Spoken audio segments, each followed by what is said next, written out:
allegedly. It's just been...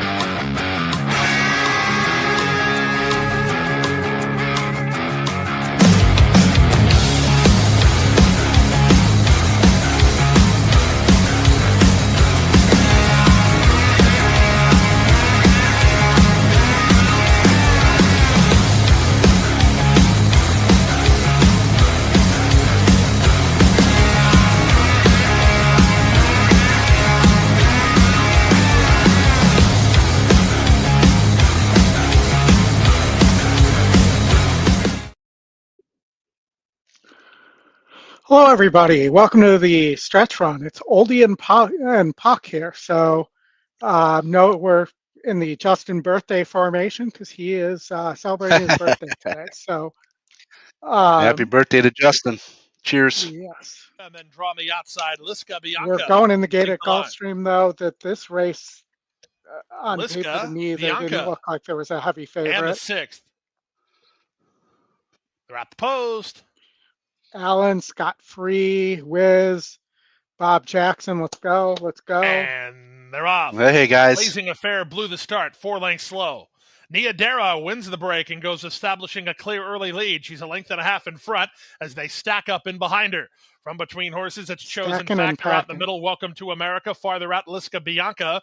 Down at the inside goes Phoenix of Wit. Then it's Sod Siren, and after a bad break, Blazing Affair is last. To the far turn they go. Nia Dara leads by half a length. Chosen Factor second, 3 wide. Welcome to America third. Phoenix of Wit. Maroon colors trying to slide through at the rail. Getting started on the outside is Sod Siren. She draws within 4 lengths of the lead. At the back, Liska Bianca and Blazing Affair. They run to the top of the stretch, and Jaramillo rations the speed of Nia Dara, a quarter of a mile from home. Nia Dara wheels in on top by 2. Off cover, Phoenix of Wit tries to go get her. Back to third, Welcome to America. They're an eighth of a mile from home. It's Nia Dara now asks some questions and giving the right answers. She's now a 16th from home and 2 on top. Phoenix of Wit is second, and that's where she'll stay. Nia Dara is in front. She went gate to wire by a length and a half. Second, Phoenix of Wit. It's a 3-way photo for third involving Chosen Factor, Blazing Affair, and Sod Siren, 103 and 4. The Sod Siren, which sounds much more like a sad siren than sad. Right, exactly. Need a sad sounding siren for the win. So we had Woodbine coming up. I thought this race had a lot of speed in it. Didn't particularly like the 2. I thought it was the 1 if one of the speeds was going to win, and then it's the 3, 6, and 10. Yeah, I've seen this McKell run before. Kind of had a bad trip last out. Like us all. All right, they're going in the gate here, so let me get us out to Woodbine.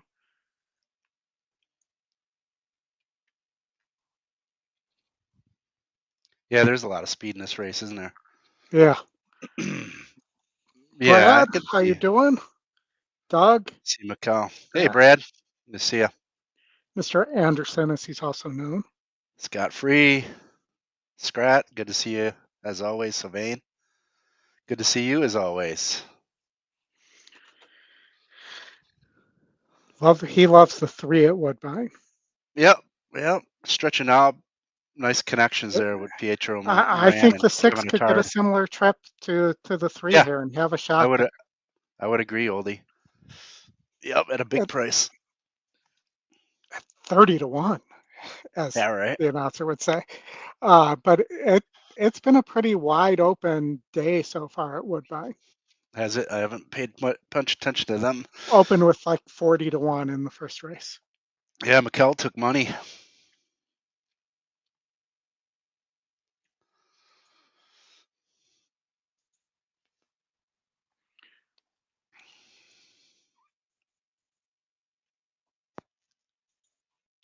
But they're going in here. We should be loaded soon.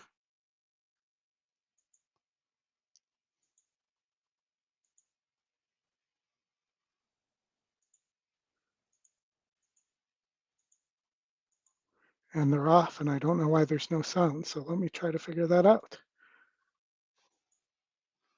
Been there.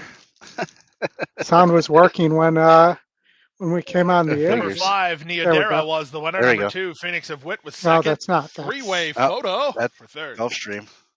Yeah, so that tells us it's not the system. It's potentially Woodbine. And of course, Okay. the two's going very fast for.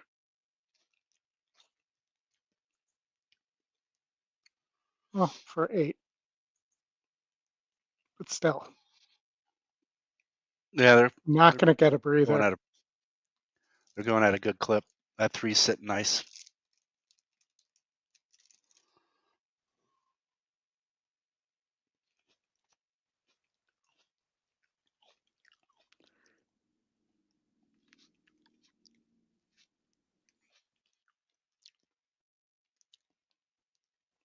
Six got nothing. 10 appears to have nothing, so it's either going to be the 1, 2, or 3 here, it looks like to me. There are some other horses coming, but 3's coming.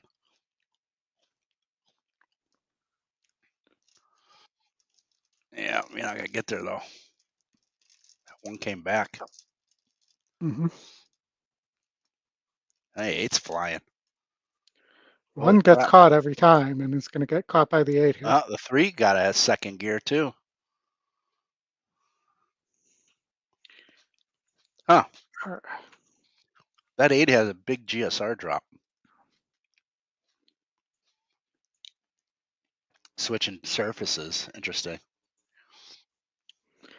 All right, we got, let's see, we have Monmouth race 7 W's coming win, up. huh? Nice.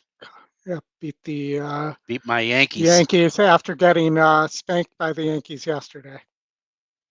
3 home runs yesterday for Cody Bellinger. All right, we got the Blue Sparkler Stakes coming up at Monmouth. We got lone pace on the turf with Biscuit with Boss here for Brittany. Might have a shot here. I mean, there's nothing really great here by any means. The other one that probably has a big shot here is Win and You're In, and this is ironically not a Win and You're In. And as well, Anna Skull, probably deserving favorite there. Yeah, and Miguel training. But I took a look at the 3. That's a big dropping back. Did have a second place finish at 5 furlongs and in her debut with Paco aboard. Paco's obviously always dangerous. In more ways than one. In more ways than one, my friend. Depends on who you are or what you are. Yep. He might punch you in the face. He might grip a horse inappropriately. You just at least never he know. won't. I don't know. He might bite your ear too. A little Brad Marchand trick, right? Or Give Mike you a Tyson. lick in the face, or Mike Tyson. Both like to nibble. Just see if I have anything else on that. Yeah, I have a strong opinion in this race, Oldie. I kind of took a stab with the 3 Serene Spirit in a contest today. So I'll take a stab with the 1, who also I think would be a great contest play if that wins at 10-1. Oh yeah, could steal it on the lead. You think? I mean, there's other speed. The 8's got speed too, right? Yeah, that's the chalk. So got Saratoga coming up after that. We're about 9 minutes from Saratoga.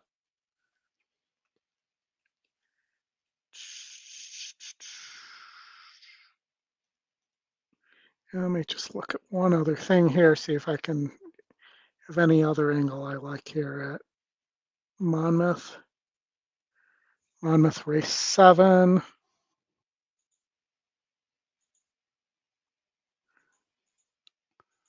Looks like they're getting on the track. Yeah.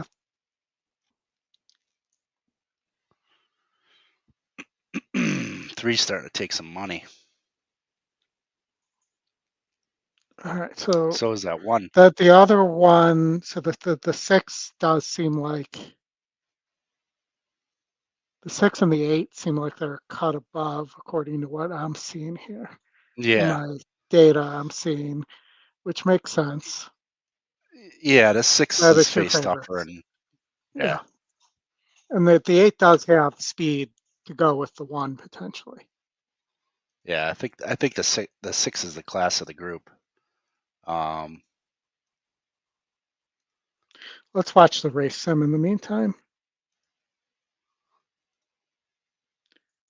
We still have a couple minutes here.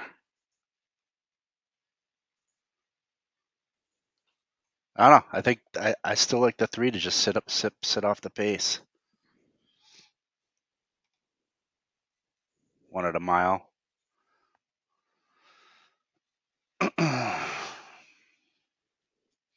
And the more I look at it, the more I think the 6 likely wins this race.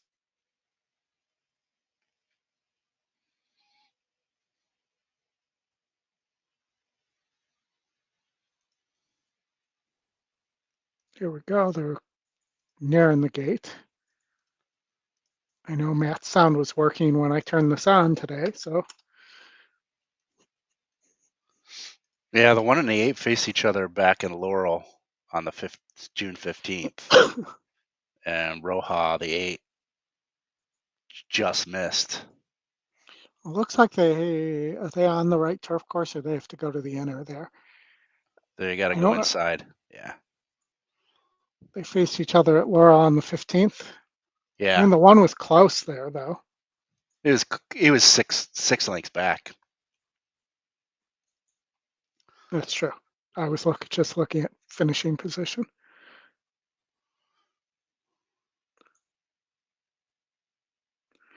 Let's see. Do we have time to do this? I mean, the 2-1 on the lead as well.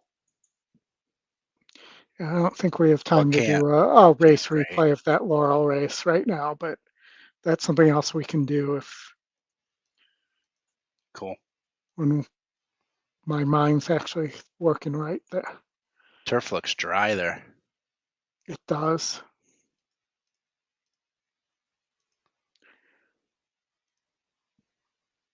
Not from the surf or the turf. Have now reached the starting gate. It's post time for race number 7, the Blue Sparkler Stakes.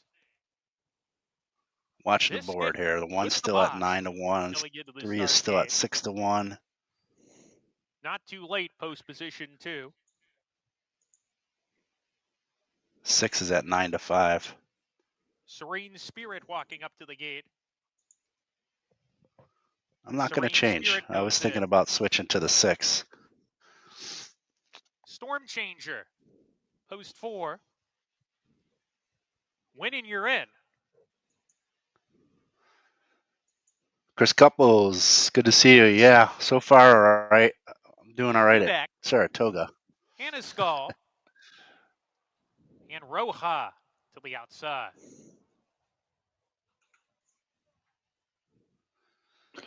I definitely have some opinions coming up at Saratoga. Cool. We'll towards see if the end of the card. I have. And the Blue Sparkler Stakes. Serene I've Spirit had a couple nice exactas today. Showing speed today with the 2 favorites, Roja and Hannah Skull. These 3 across the track as they come out, they shoot. Biscuit with the boss right behind in the 4th position. Not too late is next in the field. Put the biscuit in the basket. Second to last, and winning you're in is at the back of affairs here, 7 lengths behind. Half mile to go. Serene Spirit on the lead. I didn't expect that. Right there, a length and a half to another pair. Biscuit with the boss, eager behind horses. Hannah Skull relaxed on the outside as they go into the turn. Like another that. length and a half to Storm Changer in the 5th position. 4 lengths off the pace, sent along with Not Too Late to the inside, and winning you're in is under pressure at the back. Coming to the top of the stretch, Serene Spirit loses the lead to Roja, who kicks on. Roja at the top of the lane puts a length and a half on Serene Spirit, who tries to repel that challenge. On the inside is second. Hannah Skull third. Roja's opening up now. Roja to a 3-length lead with a big burst. 8 is not Roja done. is gone. Way better. Rojas, 16 to go under Way Jaime better horse. Rodriguez. Mel and the Rojas, runaway with the Blue Sparkler Stakes former trophy. Well, closer, I believe. Anasco think was that's second. Biscuit with the boss. Chalk Next up the for last two third races over there. Serene Spirit.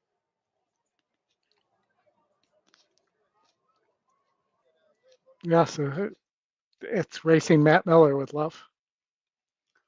Right? Yeah, these contests I can't. They're just a pick a winner race, so Saratoga allowance optional claimer. We got 2 coupled entries and the 2 and the 1 here. Top Gun Rocket. We have our old friend Malarchuk, who kind of reverse of biting the air there, got cut by yeah, a blade. taking a skate to the neck. Yep. Yep, I mean, that is the Top Gun scariest thing I've Rocket ever to seen me in my looks life. like he could be tough here. Top Gun Rocket, yeah. That I struggled with this one, to be quite honest with you, Oldie. I think there's 4 horses that have a chance here. It was hard for me to kind of pick and choose between Society Man, Malarchuk, and Top Gun Rocket. Those are my top 3. I put Malarchuk on top just because I think he's with the coupled entry. It just part of it adds to that, but you got to figure quick DQs is going to go as fast as possible to set it up oh for yeah, a stablemate. yeah.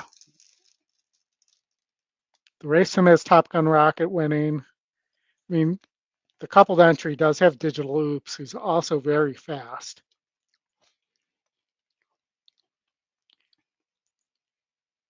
And you mentioned Society Man for Danny Gargan, Danny and his Gargans. He's been pretty hot, I feel like. Yeah. Let's see. So we're at the start of the pick 6 here for anybody playing the pick 6. I don't know if anybody is, but I'm at least putting it out there that it is the start of that.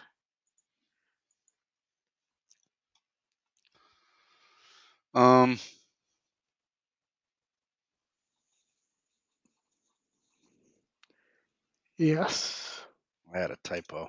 So again, I think Top Gun Rocket seems to be improving since turning a 4-year-old. I think there should be a contested pace up front too to have him run into, right? Yep. Wouldn't you agree? Yeah. You know, he's stretching out for the first time, so. But I think his GSR is fine, right? Yeah, 83. So I don't think it affected his GSR too much by stretching out. And then Society Man is one that I thought, what's his odds at right now? 8 to 1. 8 to 1. Well, that was my price play at a 3, obviously. The old Society Man play. But you're looking at Top Gun Rocket might be an overlay. I think Top Based Gun on the Rocket line, right? is an overlay there. Yeah. Man. This is rough. This is a good race. It's gonna be a good race. You know, I had put Society Man and Malarchuk over Top Gun Rocket, but like I said, I think it could be any one of those 3.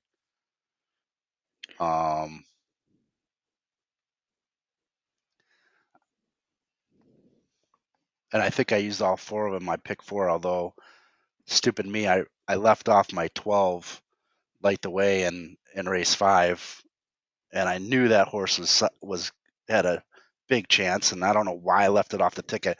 I singled Certified Lover Boy like a dummy. Like a certified lover boy. Yeah, like a certified dummy boy. Oh man. Or as the saying goes, as a part-time lover.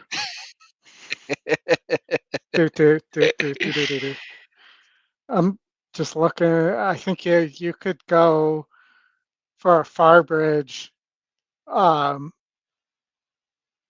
you could go from Top Gun Rocket to Farbridge here on a double.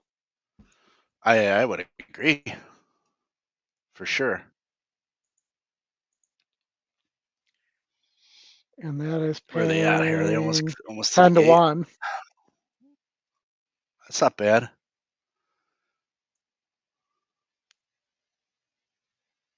Well, let's see here. It's not a bad play. Yeah. I think I'm going to fire that.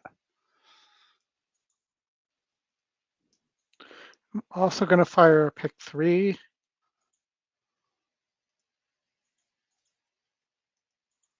I'm going to throw Society Man in for $5 too with Farbridge. Because I just think that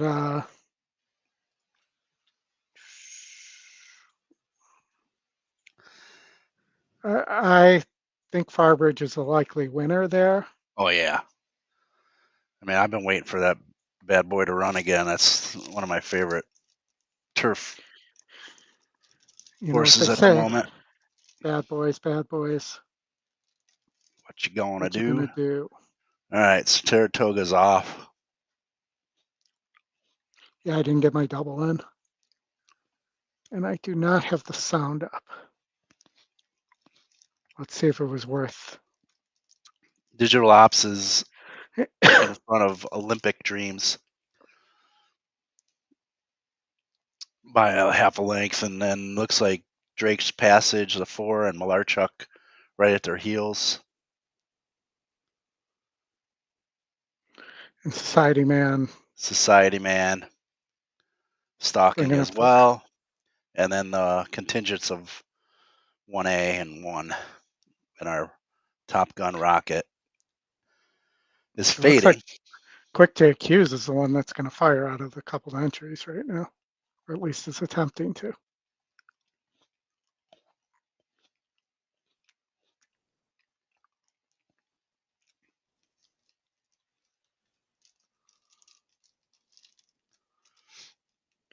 Let's see here, they're turning for home. Malarchuk is looking good.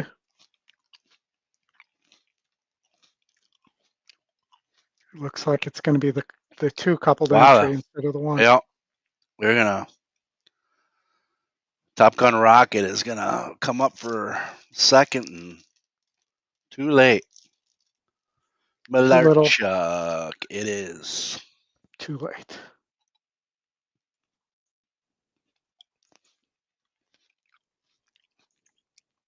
All right, well, I am a little mad that I did not hit that pick 4, because that would have paid was it $313. Are they coming off on the Bowling Green? Not that I heard. Because it just scratched down to 4 horses. Did it really? Yeah. Shoot. Dirt Muddy. Oh, let's see if we. I don't have the sound on, so I. Yeah. All right. We'll wait a minute here. We'll see. Because now there's only the 4-2. Holy crap! Yeah, it did. So much for Farbridge there. I mean, Tucson looks like a decent play there. Looks like Farbridge is going to stay in though, at least as of right now. Yeah, he's in. El Razine's the other horse I was on. I thought had a chance, but Farbridge is the better horse. I'm just looking at it. So Vane, I missed it. What'd you say?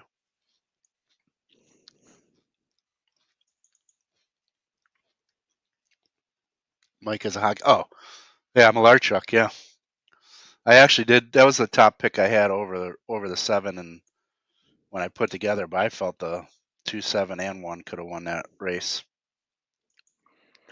I mean, Tucson looks like he could run. I know we can go elsewhere at this point, and so might Haro. on the move back to dirt. Oh, if they go to dirt. Yeah, I thought you said they were going to dirt. No, I haven't seen it Okay. change now. All right, so 5 minutes to Gulfstream. Let's see, what do we have here? Gulfstream, we all scream for Gulfstream. See if Justin had anything. He didn't like the Smolin horse. Let's see. Noble Dreamer. No notes on this one, it doesn't look like. Gary, we could probably put a late pick 5 at Saratoga together. Yeah, it's not going to take that much money to do that, unfortunately. No, because we got With some 2 short 4-horse fields. So. Yeah. It may not be worth playing, Gary, is what I would say, but we can definitely do that. All right, let's start with the race sim at Gulfstream. We're on the dirt. Got about 3 speed horses.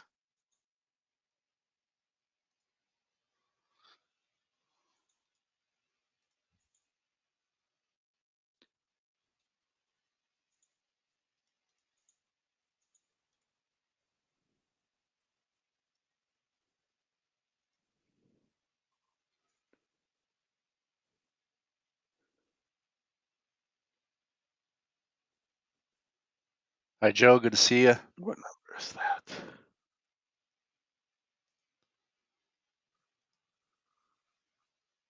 Why does this not have a score? Yeah, this is a rough one.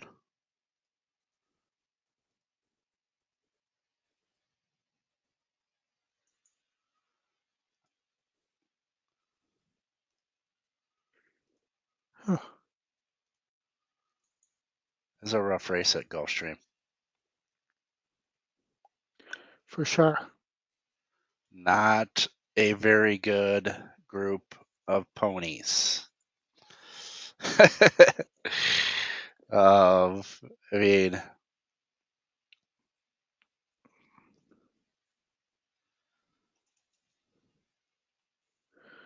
I do have an interesting rating in my data of a false favorite on the 6-horse, who is man, not the these favorite. horses are. So the horse that seems most interesting, and it just seems to be in this low-level claiming ranks forever, and hasn't won since Safi had it, is the number 5 Madness. Yeah. But it seems to run consistent, right? The rest of these are all over the map. Maybe It's Only Words number 2, but coming off a claim, and for Pablo Torres is 23%. Well, I will say Noble Dreamer, the only time it didn't run was when it went up to double the claiming price. And when it came back down to the right claiming price here, Yeah, it didn't win, but it was right there. yeah, that's true. I mean, it's only run in these conditions a couple times, so man, this race is rough. Yeah. Rough. I mean, if rough, for me, rough. it's not even an entertainment play race. No, I mean, if you put a gun to my head and have to pick a horse, 8 seems the most logical. But if I Yeah. am going to play it with, say, $10 to win, I kind of like that number 2, to be quite honest with you. Gets Mav aboard. Like I said, the trainer's 23% first off the claim. Hasn't been running all that bad.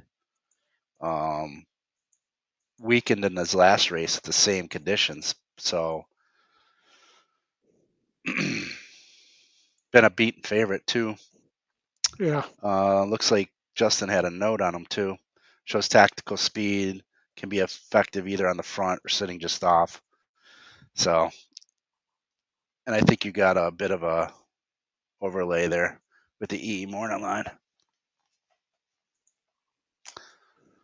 That's who I'm going with, Oldy, the 2. but I am not putting any of my money on it. Let's put it that way. Yeah, no, That's how not even an confident I am. entertainment play for me. No. All right, so let's see. We have 1 minute to post, so I'll bring that up here.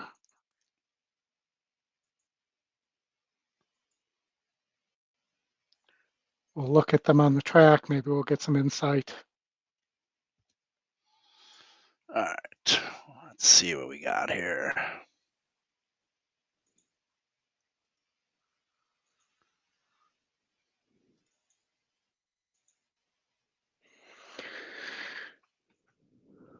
All right.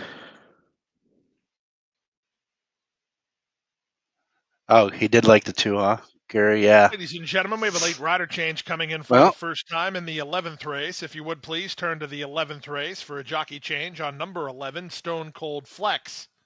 Race 11, Stone Cold 11, Steve Stone Austin. Cold Flex, Like now that the name. mount of Edgar Stone Perez. Cold Flex.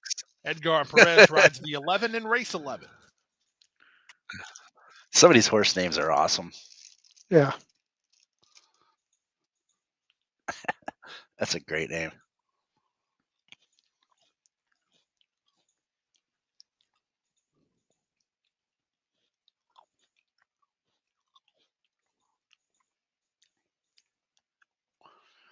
All right. Brad, I don't know if you're still there, but I'm still treading water, brother. The old water treading play.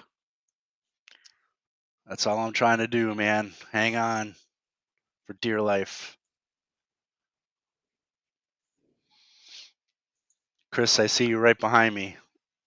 CC. Let's tread water, brother. Next week, we have a big week, though. We have the Haskell next weekend. Oh, yeah, nice. We'll be able to show live, so we'll see about maybe seeing cool. about getting some guests and really putting a good show together.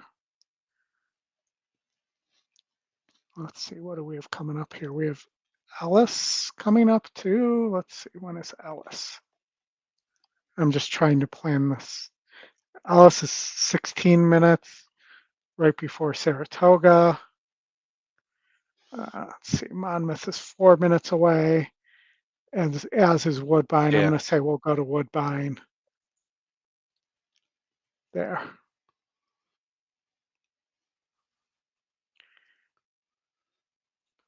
Let me see if there's anything about. Yeah, Chris Couples. The only race I hit so far was the downpour. It looked like it was raining sideways.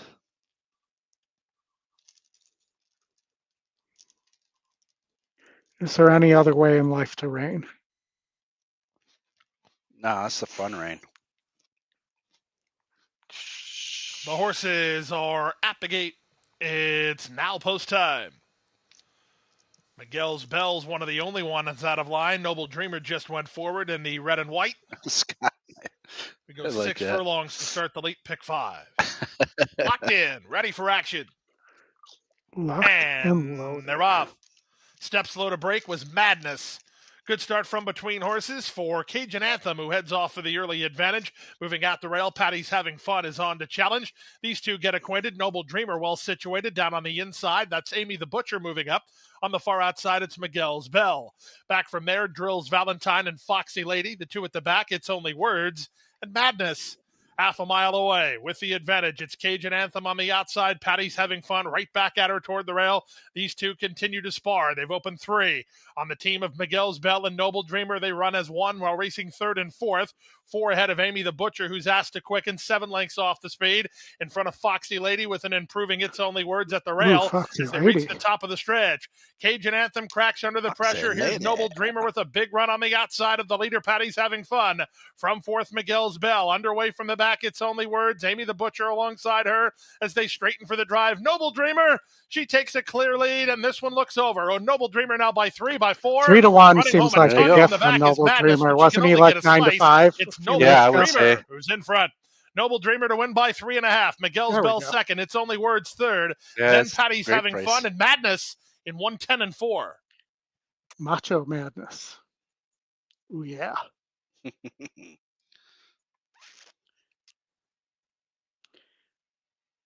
So at Woodbine, this is what I'm going to play for a late pick 5. I thought the one didn't have to win this race. I'm not sure there's enough pace for the one to win. Here, I did add the 2, who I think has a shot. And then also 2 Sip Sally getting back to the turf. Yeah. For second time there, I think has a shot. And my notes say specifically big stock and pass potential if the speed stops, because there's really only one pace horse here. It's the 8, Super Sicily, who does have a shot to go gate to wire, is a sprinter stretching out. The question is obviously the low GSR there. Yeah. And then I spread in the My Deer Stakes. And I did one of the horses I actually really liked on the weekend preview show was the straight up now tell me Paula Abdul horse here for Mark Cassidy. The firster, huh? Yeah, first time starter. I thought the 3 has a big look, but I also think the other Cassie, the 6 Blitz, moving to synthetic as GSR goes up, appears to have a pace advantage over this field with Munger aboard. So I made mention of one of my favorite blitzes of all time, the Grits Blitz from Jerry Glanville. There in the notes. And yeah, Munger's not a bad jockey, so yeah, I mean, granted, Savachi and husbands are used a lot more than Munger is by Cassie, so keep that in mind. For but sure. And let's see where they are, because we do this a lot where Well, we that's talk too 7, long. Princess Anastasia is not a bad looking horse, though. You got him in there. Okay. Yeah. And then I'm single to the 1 in the last. Michael takes on Founders. That tripped a lot of data points for me in a couple, and Sharp Flame as really well. I putting think on a bit Connor of a had it as turn his here. top Out play of the in the saddle stuff is he's Sophia doing. Vives. The next at Monmouth, you're talking about the 7th at Monmouth, Jeff? Behind the Starkets. Was going to get back on board. Yeah, take a look. I gotta play that in the contest too. Good luck. And we're all counting on you.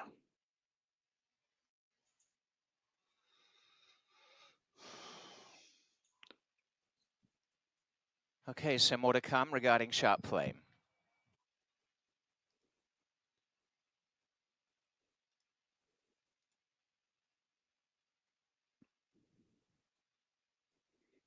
Toga.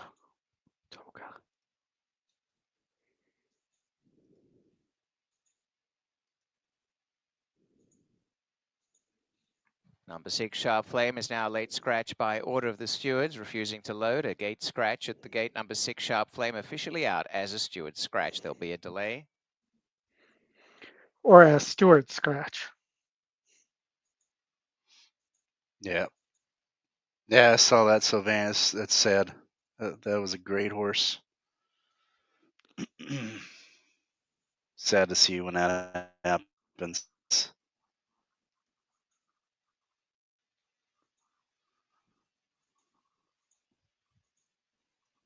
Jeff, while we're waiting, I think the 8 and the 2 in Monmouth are gonna duel. Oh, they're already off. Anyway, I was gonna say I think the 2 and the 8 will duel. And I thought the 5 over the 1. Exacta 92.20, trifecta 135.10, superfecta $2,035.30, 203.53 for a dime. So they The are daily more double able numbers to go combination for in the the Pedigree. daily It's double Kittens 5, 8, Romance back to the 5180. The inside. pick The first 3 to go good for back up. Late $231 scratch shop. and 10 cents.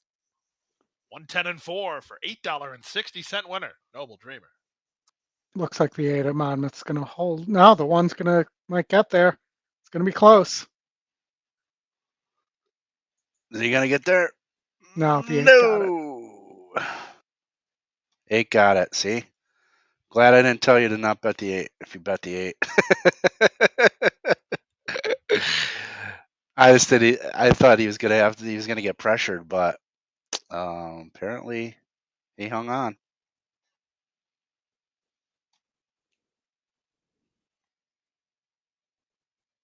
Man, there's a lot of chalk at Monmouth. That's unusual. All right, who we got here, Oldie? Who'd you have in your pick 5? I had the 1, So I know who to 2, root 7, for and here. 8. 2, 7, and 8. Still no sound. Oh, maybe if I Back. turned Two it on. Sip Sally, a length and a half away last. Clearing them now easily is Super Sicilian. There Drives we out go. to a 3.5 length lead. Perhaps tonight getting busy. Is rushed go, up 8. into second with Kittens Romance nibbling up the inside. Destiny Row is back to 4th as Perhaps Tonight is quickly after Super Sicily.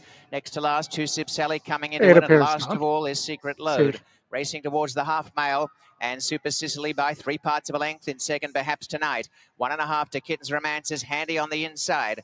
On the outer, Destiny Row next to last, 2 Sip Sally, and last of all is still Secret Load. They come down to the final 3/8, and Super Sicily by a neck, Perhaps Tonight nudging up. Right behind them now, Kittens Romance. Destiny Row on the outside. They turn into the stretch, the top 4. Next to last, 2 Sip Sally, and last, Secret Load, and down the stretch. Oh, Opening maybe he comes has for a Kittens second gear, Romance, trying to Oldie. get up the inside. And going up is Destiny Row to hit the front with Super Sicily, and coming through fast, 2 Sip Sally.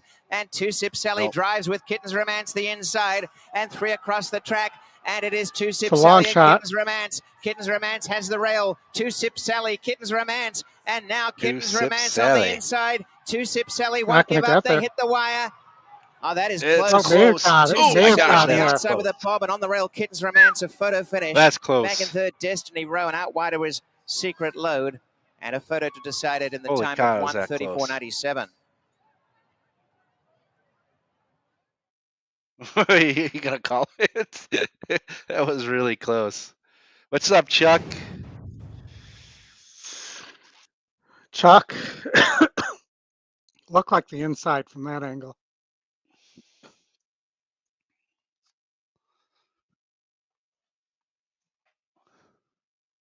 Think so? Yeah, 7. There's a photo finish. The first quarter, 24 and 1, a half 48 I, flat. 3 that angle looks like the 1 to me. 1. That's gonna be close. The 7/8. 1. Definitely was not at that heat. The one of them was slightly ahead of the 1:22 and 4. And the final time, 1:34.97. And Oldie won, Bob.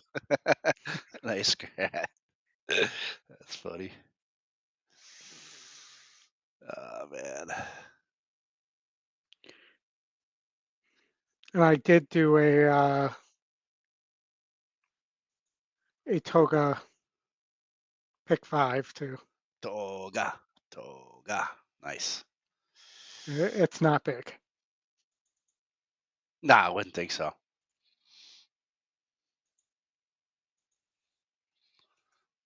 Go skinny and hammer it.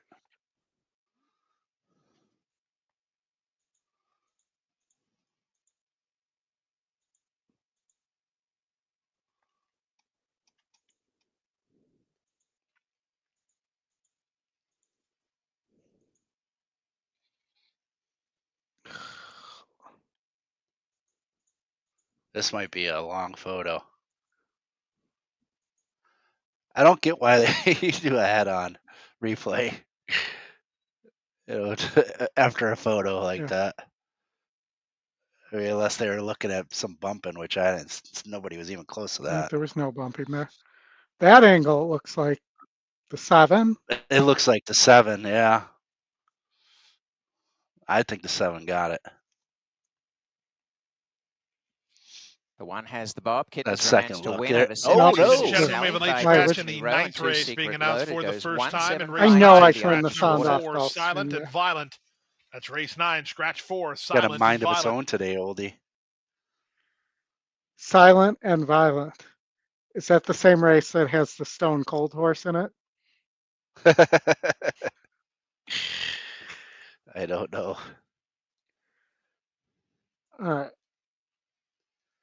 Where are we off to next? Ellis Park, or they probably got a little Let's see. time. What goes first, Ellis or Colonial's off. are we on race 8 at Ellis or 7? I thought I saw 7. But let me 8, look. I think. Right? Gosh, I can't even figure this out. No, they're on 7, yeah, because they had the delay, the storm and stuff. Storm and Norman. So Ellis Yeah, it race was pretty 7. bad at Colonial, and Colonial lost power, I think, at one point. Or is it Ellis Park that lost power? Ellis Park lost power. Getting the two mixed up. All right. So let me share my Saratoga ticket real fast All right, here. let's do that. And I'll beat it up if I have to. There you go. As skinny as it's gonna be. Holy crap. 3 singles. All right. First leg, yeah, can't disagree. The off the Would you turf single leg, I think any of 11? I mean, you could go all and probably should Oh yeah, go she all. There's feels 2 pretty. horses you missed there. Yeah. Yeah, she feels pretty, even though I think on the wet turf, the 4 might have a shot. But again, there's just no pace here. I think,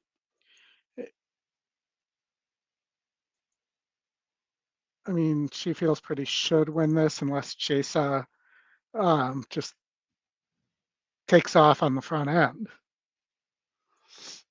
If you wanted to add, Yeah. that's where I would add, because that's a price, and if you get that, you could make I mean, this either pace. that or you take a So it'd be stance against she feels pretty with a price you horse. could afford to do that, and you could play all but she feels pretty there too, because there's not that many. Yeah, horses all in that against her, race. right? Yeah. Yeah. Because I think there's a couple price horses that could upset. I mean, I don't think it's a lock necessarily. I think dynamic pricing. It's not that much of a risk. I don't like dynamic pricing, but if you were to do it that way with the 2 singles, it's $100. No, it didn't take. She feels pretty out of it. Come on. Yeah, Mouse clicks. There we go. you're gonna have to hope for a $80. bunch of bombers to make any money, though. Yeah, you'd need a bomber in that 3rd leg, and you'd need. I mean, beating She Feels Pretty would be good there. Not as good as beating Farbridge, though. No. And I do think and I this agree with leg Chuck could legitimately on his be. Gellhorn horse in the last, the number 9 If you wanted Gellhorn. to go thinner, 5, 7.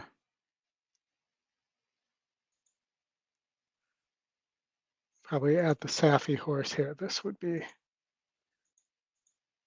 how I would take it thinner.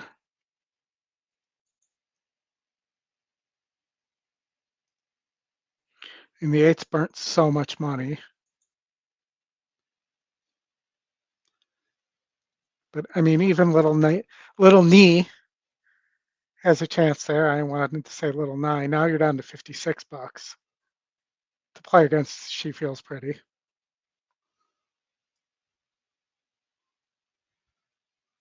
Because realistically, does the 11 have a chance maybe for Zito? I mean, this horse did beat a group of 70s, but there's a lot of droppers in here.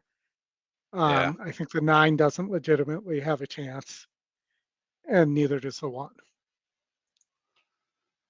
So if you wanted to play by who had a chance, that's where I would end up for $64. Looking to see who you got. And then you could play I can't even say. She Feels Pretty for a multiple there.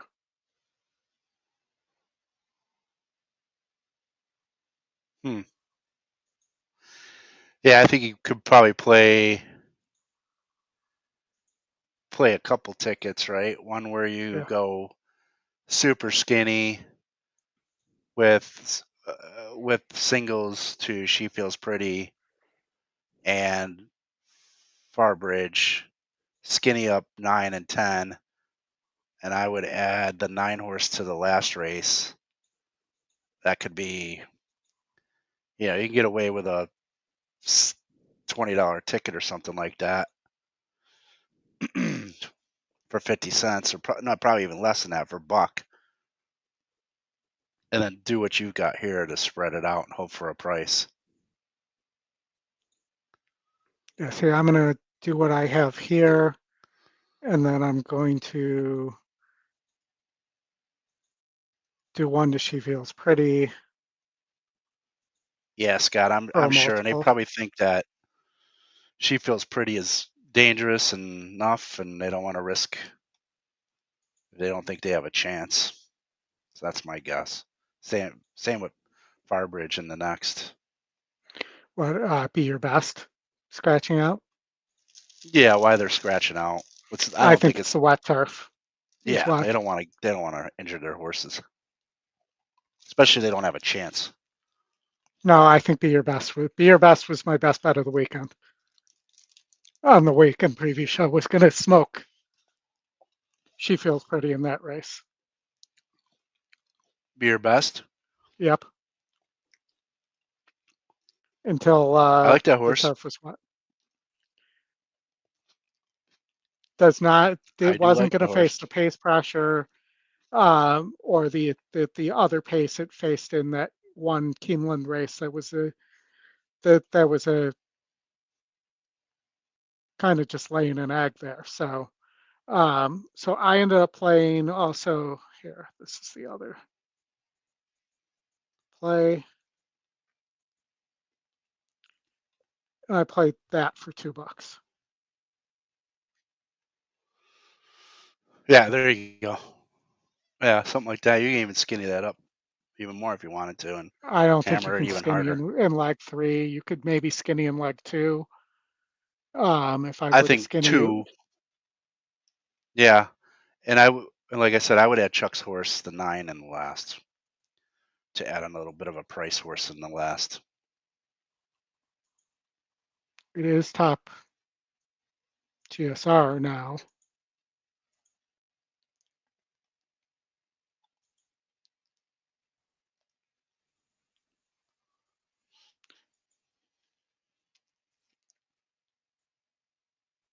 So, I mean, it's definitely not impossible there.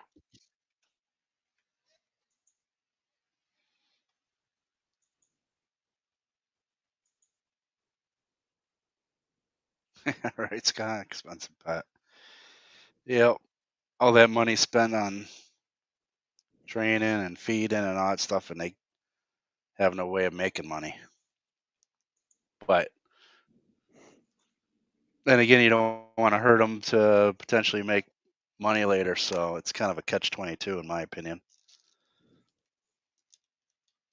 Depends on how expensive that pet is.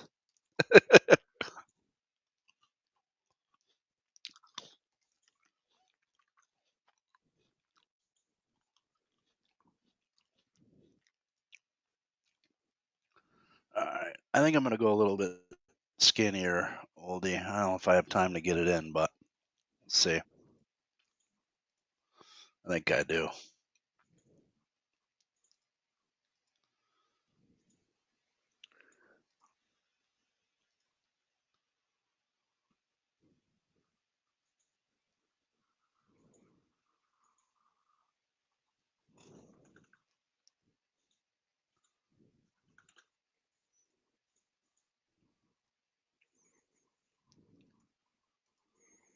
I'll add Chuck's horse in the last.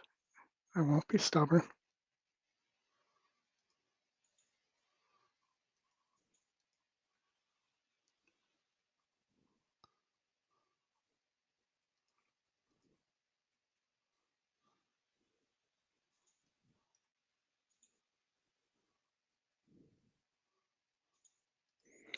About to go in the gate.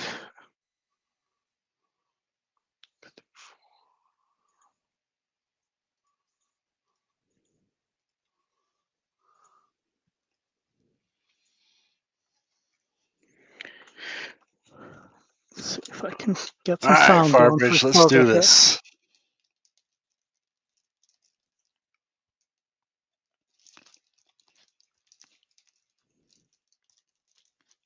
And they're off. And racing. So I will not have it up in time, I don't think, here this first time.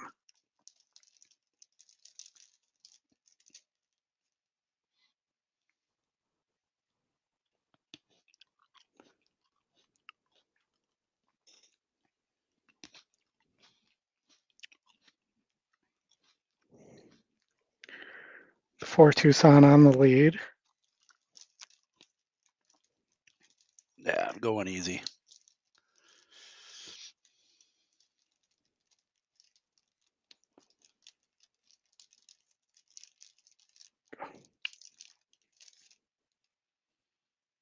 Here comes the sound. Harrow, a dozen lengths off the pace. Racine, 24-2 for Tucson. Tucson unchallenged. Still in front by 5 lengths. Farbridge just gliding along in second, very comfortable. Another 3 back to Harrow in third. And El Racine is at the back. There's been no change in the running order. It's Tucson trying to take them all the way. The lead is down to 3 lengths, and 6 furlongs went in 1:14 4. Farbridge can wait no longer, though. And Farbridge poised to pounce on Tucson. He's done so as those two sprint clear. Still 4 lengths back to Harrow in third. El Racine is called upon at the back. Tucson trying to battle with Farbridge. Farbridge has the upper hand. And Rosario has pushed the button. Farbridge See you starts later. to sprint for home. Opening up 3 on Tucson second. Harrow is running a good race. He's starting to inch up on the outside. El Racine widest of all. They're coming to the furlong pole. Farbridge in complete control. In the center, El Racine motors into second. Farbridge by 6 lengths as they come toward the wire. It's all Farbridge. He's just hand riding them, man. Yep. That's kind of the finish I expected. Nobody expects the Farbridge Inquisition, though. Sorry, merged a little Monty Python there with. I got it. All right. So where are we heading next? Gulfstream, stream of the Gulf here. And some golf scrimmage. Yes, we've got an interesting race here. Maybe more interesting than the ones we've been watching here at Gulfstream. You scream, I scream, we all scream for Gulfstream. All right, so loud applause for the other Rodriguez, not our Rodriguez, Roderick, not Rudy here. Not Rudy. Not Rudy. That there should be a sign on it that says not Rudy. Not that Rudy has been that good as of late, but yeah, he's struggling a bit. I mean, the Barbosa horse, he's 25% with second-time starters, has some big works, but, you know, backed up in the stretch, does this horse need the lead?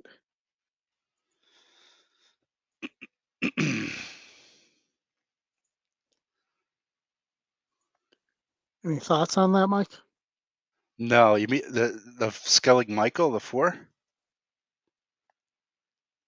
Yes. I think that's the horse to beat. I mean, it's obviously the chalk, but I don't see that it needs the lead. No. I mean, the 7 and a 2 are going to probably go at it a bit. The one's got I just totally backed up, though, for most of the race there. Yeah, but oh, man, it's I mean, what about this firster for Safi? Founders. I just think that 4 needed a race under his feet and a little bit of experience. Should bounce back, train him well. Who have Founders? Founders, the 5, the second pick. For Safi. Yeah, Constitution. The Dam is a sprinter, looks like on the dirt, mid-level to lower level Dam. I don't know how the pedigree's done to combine as of late. I mean, I could see it having a good chance here. All right, so this was working well. Let's watch Skellig Michael's race here.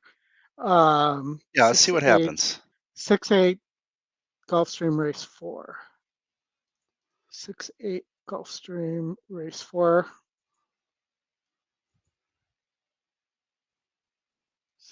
6-8 Gulfstream. I mean, Barbosa's great with second-time starters, and I just think it needed the race underneath them.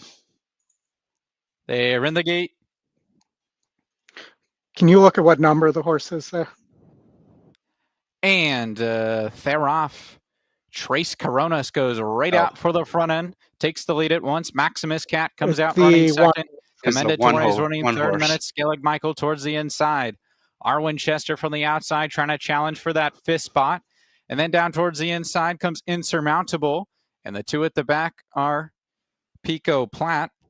As they round the far turn, it's Trace Coronas, a narrow lead for Maximus Cat. Space of another 2. Skellig Michael, Arwen Chester share 3rd and 4th. Insurmountable's trying to rally from 5th. And then it's Lady Backtalk. Dropping back through the field was Commenda Torre, and Pico Platt trails 21-4. The opening quarter. Trace Coronas has gotten away 3 coming to the quarter pole. Maximus Cat is second. Skellig Michael's back to third. Insurmountable's trying to mount a rally to the inside. But as they come to the top of the lane, half's up in 44-2, and they're on their way home. Trace Coronas has built up a 5-length lead coming to the 8th pole. Maximus Cat is second. Insurmountable. Skellig Michael's trying to rally down the center. But it's all about Trace Coronas. Trace Coronas is dominating race 4. Gonna win it by 7 in the end. Better or worse.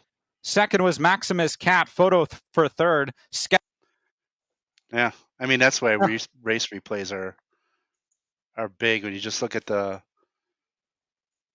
line there, it does look like he trailed off, but he didn't. He ran pretty solid down the stretch. Yeah. I'm still going to stick with Founders Day, but Skellig Michael does look like. I mean, the only thing I didn't see was that he would pass anybody in the stretch. But that may be just a product of greenness too. Yeah, I think he could pass some tiring horses if he runs steady like he did, and he didn't. To me, he didn't trail off, so. That's another thing that's misleading. It says weakened in the trouble line. I didn't see it visually, but. And that's something to put a note on, that the trouble line's wrong too. Yeah.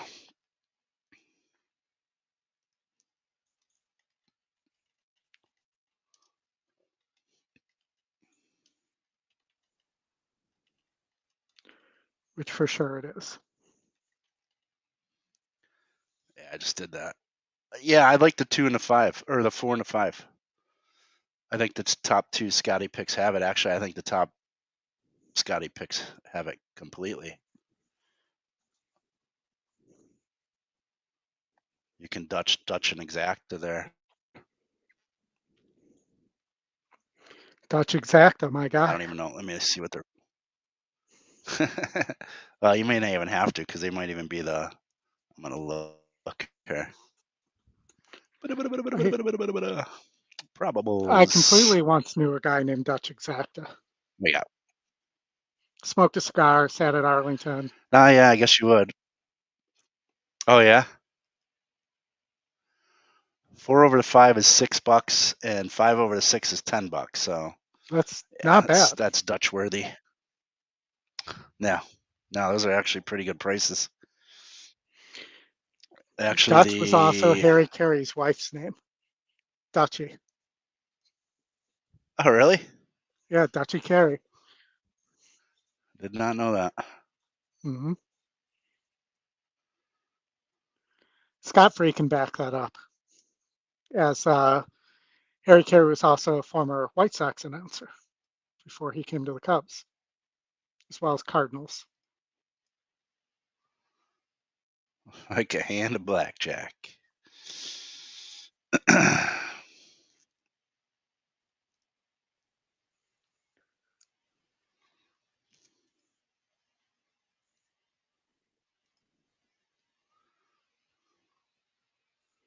All right, I got to pay attention to Monmouth Race 9.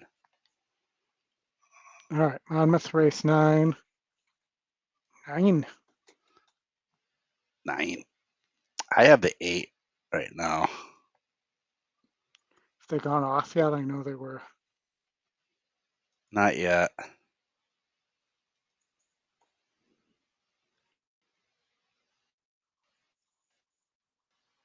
For Rick and his Dutch row. Yes. He's got lots of Dutch rows.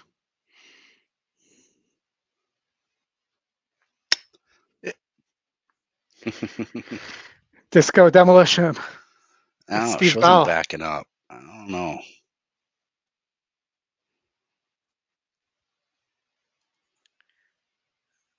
Let me get to my EE there. Let me see when I think of Monmouth. I think I'm going to stick with the horse I have, which is the 8.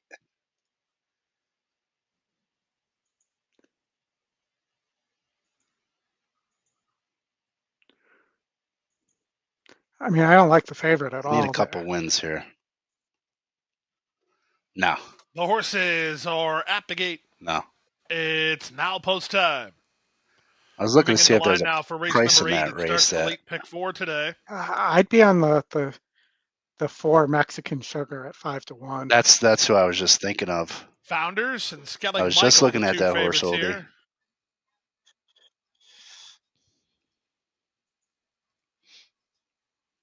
Because No, it looks I made like a a lot of switch. these need the lead. Big Dividend and Keep On Moving, the last 2 out of line. Moved off the 8, went to the 4. Keep On Moving to take the outside gate. Keep on moving. All right, I just played the Agent 2 Keep On Moving. or what the heck are we doing here? Gulfstream Park. I forgot what the hell I paid. And they're off. Yeah, I went Big Dividend. my namesake over the 5. Start Mahavlich and Loud Applause. They're the first 2 out. Skellig Michael comes away in 3rd and tries to keep up with the early pace setters. 3 clear of Keep On Moving. No Then speed on the Founders, 5. He's beaten for speed today. Big Dividend was slow into stride, and he's last now as they make their way to the final half mile. Down at the inside, it's Loud Applause for a narrow lead. Up on the outside of him is Mahavlich from 2nd. Skellig Michael, a patient clear of 3rd while in the clear. Back at the rail, it's Keep On Moving. 5 ahead of Founders and 3 more to Big Dividend. 22-1 for a robust opening quarter. They speed around the far turn. Mahavlich takes it to Loud Applause. Locked up heads apart at the 5/16. Armio getting after Skellig Michael to try to launch a bid. He's 3 wide and charging up. At the rail, look at that nifty ride by Miguel Vasquez. And Keep On Moving's the one who got through. He's the one charging to challenge the new leader, Skellig Michael. Keep On Moving to the top off a sweet trip. Skellig Michael is 2nd, but his back's against the wall now. 1/8 of a mile from home, and off a dream run through inside. It's Keep On Moving. He turned that corner. The lead. Skellig Michael has run a good race, but he's 2nd best as Keep On Moving is a 6-1 winner. Keep On Moving. He's in front. 2nd, Skellig Michael. Founders is up for 3rd. Mahavlich is up 4th. In race 8, 1:16-2 for the 6.5 furlong. All right, come on, Monmouth. There go 4. Mexican Sugar going on by 2. Now she's 3 ahead, and it's 7-1. That'd be Sidwell Marin to win the night. Good call. Decisively. It was funny when you said that name. I was staring at that 4. I go, I kind of like this 4 better than that 8. There we go. That's a boom. Let's get you moving in the contest. 7-1's a gift if that's really where it ended up. That'll help me out big time, man. Hopefully nobody else had it. Yeah, 1 guy. 2 people above me. First along is Super Diva to the inside for Sofia Vives. Although they are weighted with now. Let's see if we can start. The favorite is waiting just the behind Abdul horse. Thank you, Amy, for the barn of Rompots. The DJ Scat Focus Cat first. So now it is riding. the turn of Super Diva. Those two have the I don't know inside gates. who gets that reference, but Next along is that's Pageant 2 Queen steps for forward Fraser and 2 steps Abley. back, which hopefully the horse doesn't take any steps back. But Bordazar just behind the gate. Pageant Queen has gone up. Bordazar is next. Scott, I blame you for Disco Demolition Night then. This distance here is 5 1/2 furlongs for the My Dear. Bordazar. Who'd you have here? Did you single Abdul? I did not. No, I split here. I have the. Oh, you singled later. Just a step away. I singled the one in the last. Pops into the gate. Yeah, that's right. I have 3 through 7 here, so I do not have the favorite, the 2. The DJ Stable LLC, both Pina Colada and Abdul. Yeah, I like that. Drawn alongside one another. Thank you, Amy. Dipping into favoritism has touched into 5-2. For Ron and his pots. Late money coming for but I think I liked Thank You, Amy on the previous show. As I remind myself. Did you really? Race to race double. He rides Abdul. On the theory that they're not just shipping this horse up here for no reason.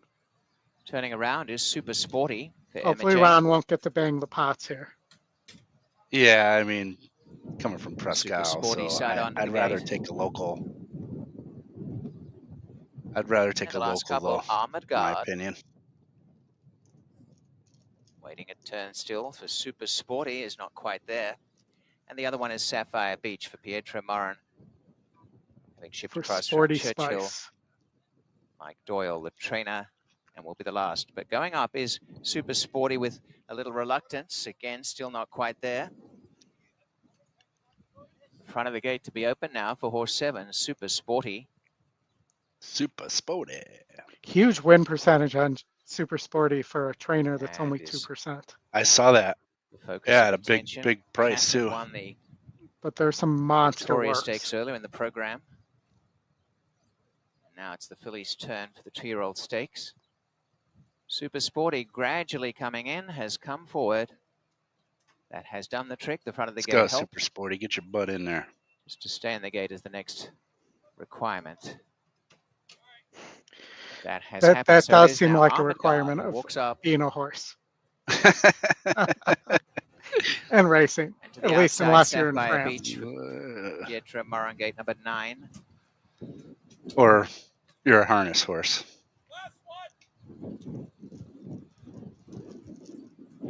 Sapphire Beach. I've awesome, Chuck. Have a good time. Enjoy, Chuck. In. They're all in. Luck. I've often been accused of being a harness horse, though. And good luck in the last, Chuck. A great line, and one of the best away is on the inside. Thank You, Amy, shows up in front and got clear by a half to Pageant Queen, and away sharply Sapphire Beach, and over in the center is Bordazar.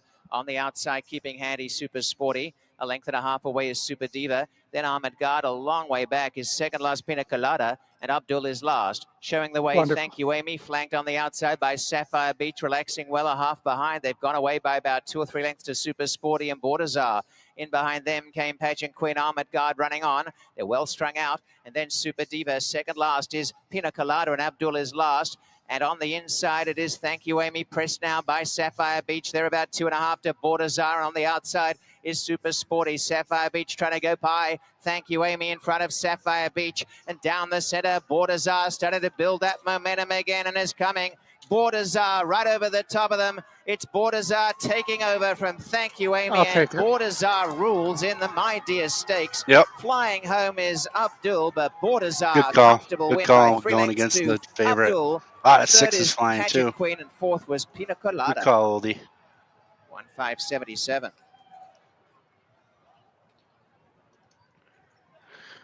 All right, around the horn, maybe we go to Ellis next. Yeah, let's go to Ellis. I got to play here. I got to make a play here. Trying to look at a double it to the next, maybe, or even an exacta here. What are we? I think the 4 is the horse to beat. Mandela. ran in the 8 bells. I have a note, big finish, kick one with a future. Not a bad note on my part there. Didn't tell me much, but I'd say. the 11's top GSR. I don't like it. Maybe the let's see.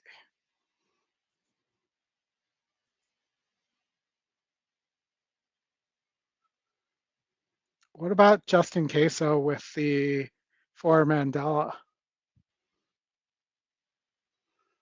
The I mean, it one. may just be too short for the 1. The other question is, does the 7 take to the dirt? It's a big GSR cup. That would be the other place with the long shot in the big morning line angle there.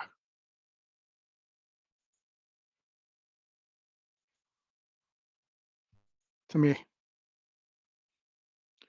Because you're definitely not going to make any money on Mandela right now because he's 4 to 5. Or as the saying goes, uneven money.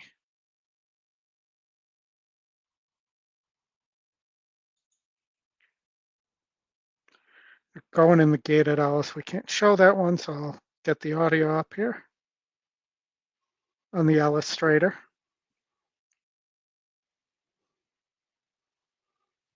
Shit.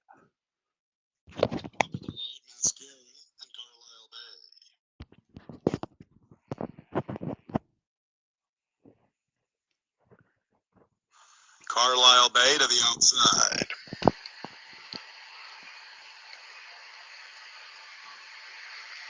Ready for the Phillies.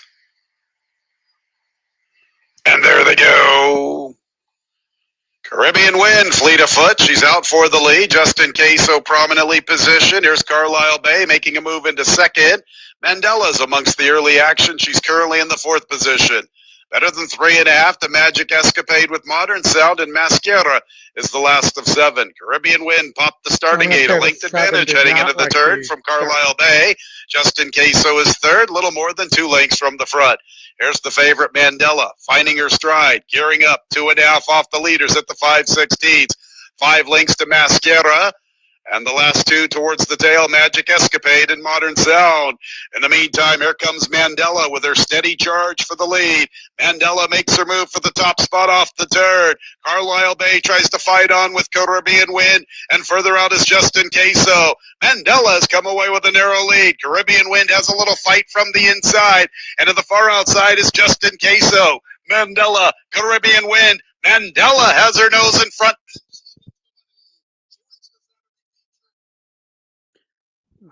Like we thought, Mandela. Sorry, I gave you the wrong exacta.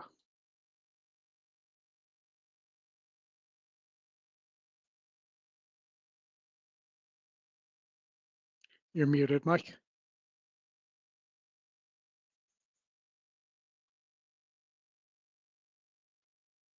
Still muted.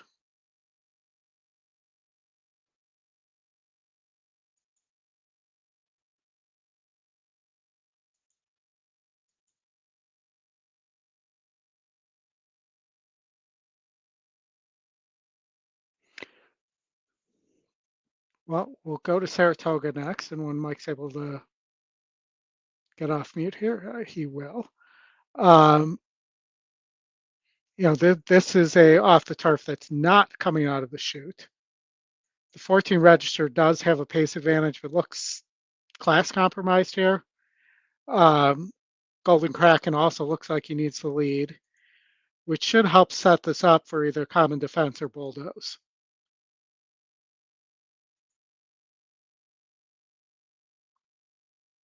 Who I think will both potentially be closing. I think you'll get a better effort from Bulldoze than last time out, but Common Defense does seem like a logical winner here. Again, Gilded Kraken, is beating 54s. This is a 64. This is a pretty big step up, and is doing it on the lead. Does have that one win off the pace, but 3 of the 4 wins are from the lead.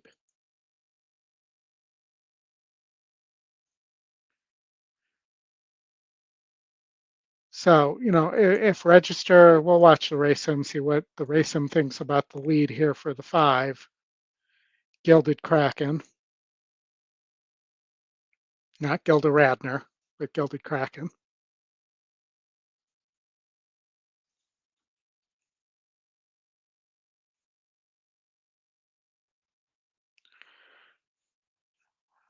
All right, here we go. And down the stretch they come.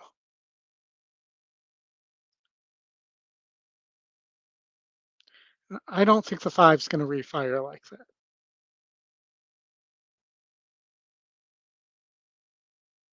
But 4-horse race, so most things can happen. I wouldn't say anything.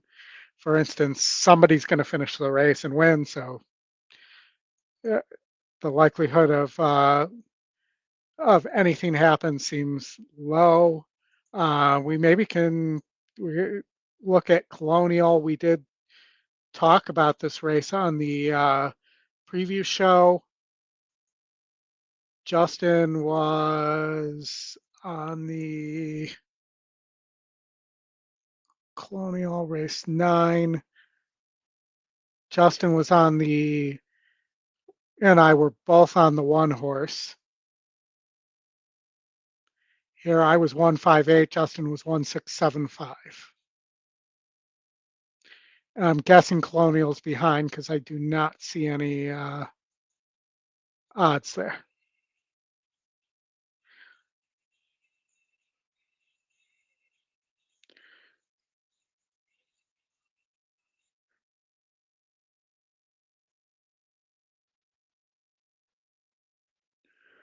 All right. Got a couple more minutes here. I'm trying to look at Colonial here. Note that they just went off race 8. There is an objection. Golden Eye won, but there is an objection there. So back to Saratoga. 4-horse race. No fun names other than Gilded Kraken, who I think I called Golden Kraken before, but either type of Kraken, golden or gilded, I think is being overbet here.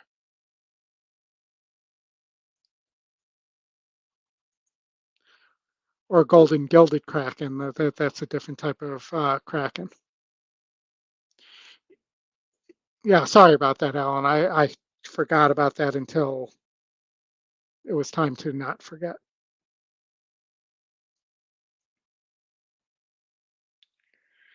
And then we'll be going out to Gulfstream. Well, it looks like Horseshoe's firing up soon too for some quarter horses.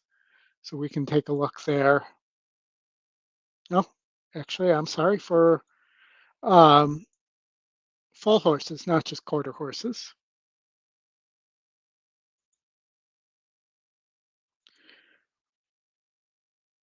So we'll add Horseshoe into the mix here.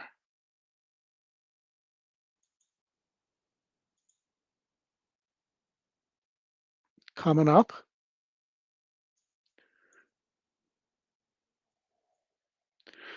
We have 14 minutes to Gulfstream, 11 minutes to Horseshoe, where the horse meets the shoe.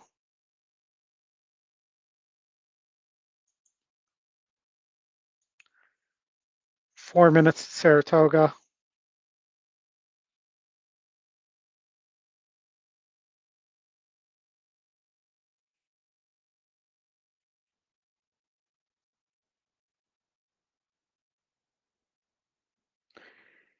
Here, again, the 10 just hangs on in the race sim, but the 5 looks like it needs the lead, as we talked about.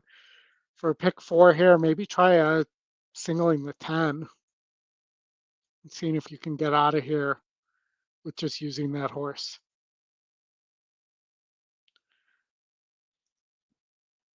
Something like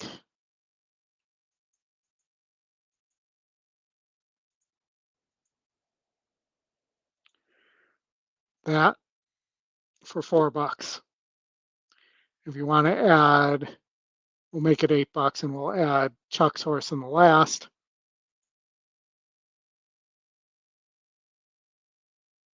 There you go, an $8 ticket. Voila. Mike had to reboot here. So you're in the lone oldie formation here. 2 minutes at Saratoga. We can maybe take a look at a little bit at Horseshoe in the meantime. Pretty good race to open the card here. Allowance, optional, claimer, non-winners of 1, even though that must be over a period of time, not lifetime, because there's 3 horses with 2 wins. You can watch the race sim there. Royale with Cheese. The 4 horse gets the lead.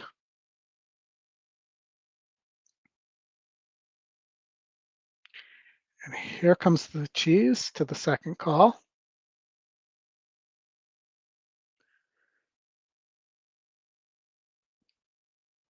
Takes him a long way, but then Zagruda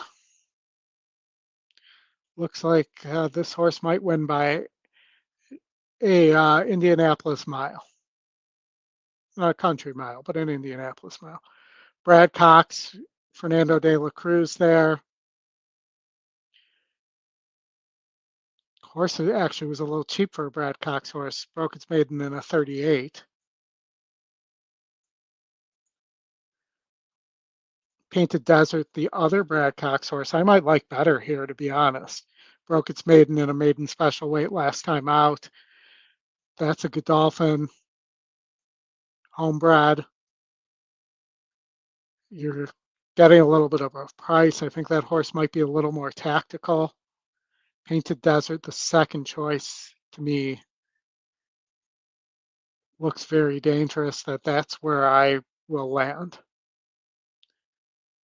Maybe a straight 2-5 exacta or a 2-5-3. 2 over 5-3 is the play.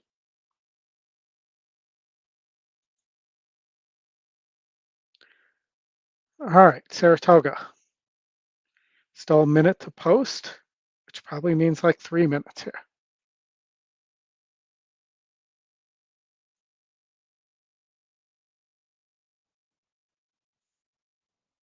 Toga.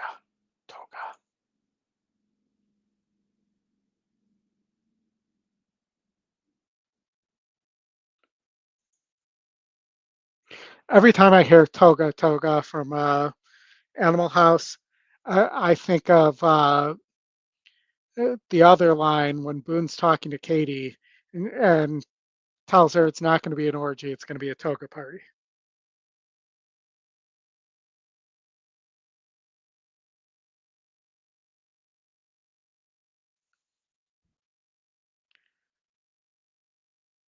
Just waiting for some sound here at Toga.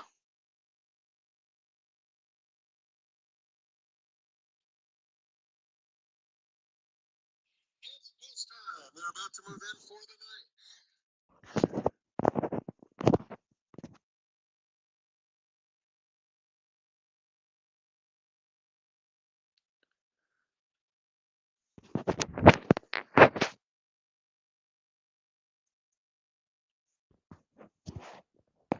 Then maybe we'll look at a replay of Painted Desert. 2 more.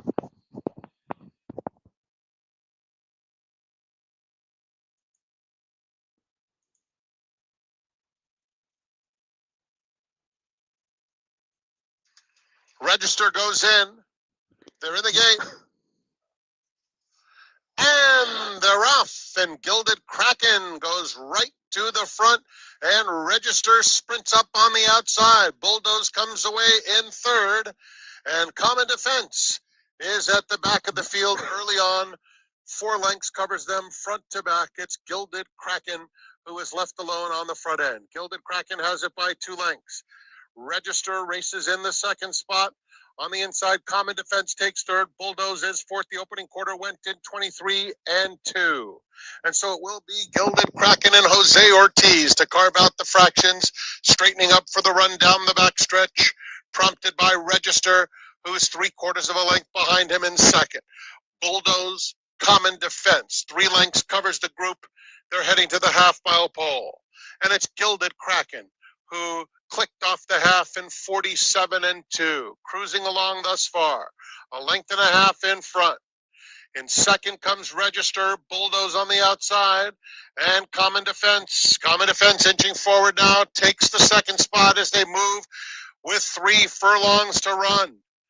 Advantage Gilded Kraken. Gilded Kraken trying to sprint away now. And Common Defense is out after him. The 2 favorites are dominating. It's Gilded Kraken with a quarter of a mile to go, has a 3-length lead. Just gets a little reminder to finish the job. In second, Common Defense. The others are left well behind as they come to the lead. And Gilded Kraken is widening. It's a 6-length lead. Make it 7, 8 coming to the 16th pole. Jose Ortiz was the perfect passenger. He gets his 4th win on the easiest of winners. Oh, the Kraken was gilded there for sure. Gold gilded Kraken. Add Mike back in here. Mike, you look frozen.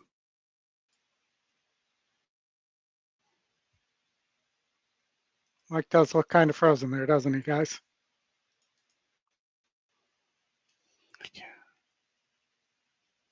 I just heard you.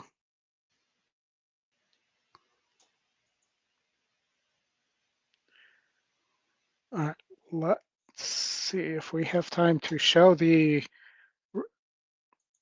you can hear me? Of, yep. 6:11. I don't know.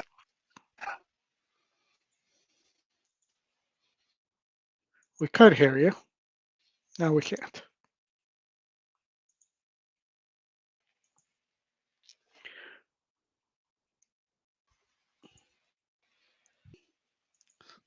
All right, 6:11 race 1, the 3-horse coming up here at Indiana. This race is unavailable. Wonderful. This race is unavailable ploy. Let's try this one more time. Let's just make sure it wasn't a loading issue. This might have been a race where somebody, nope. All right. Well, back to the drawing board there. We do have a replay on Sagruda. They're going in that Keeneland race, maybe. Let's try that.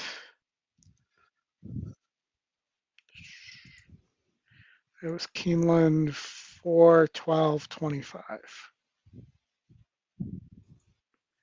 And race 11, and this will be the 6-horse.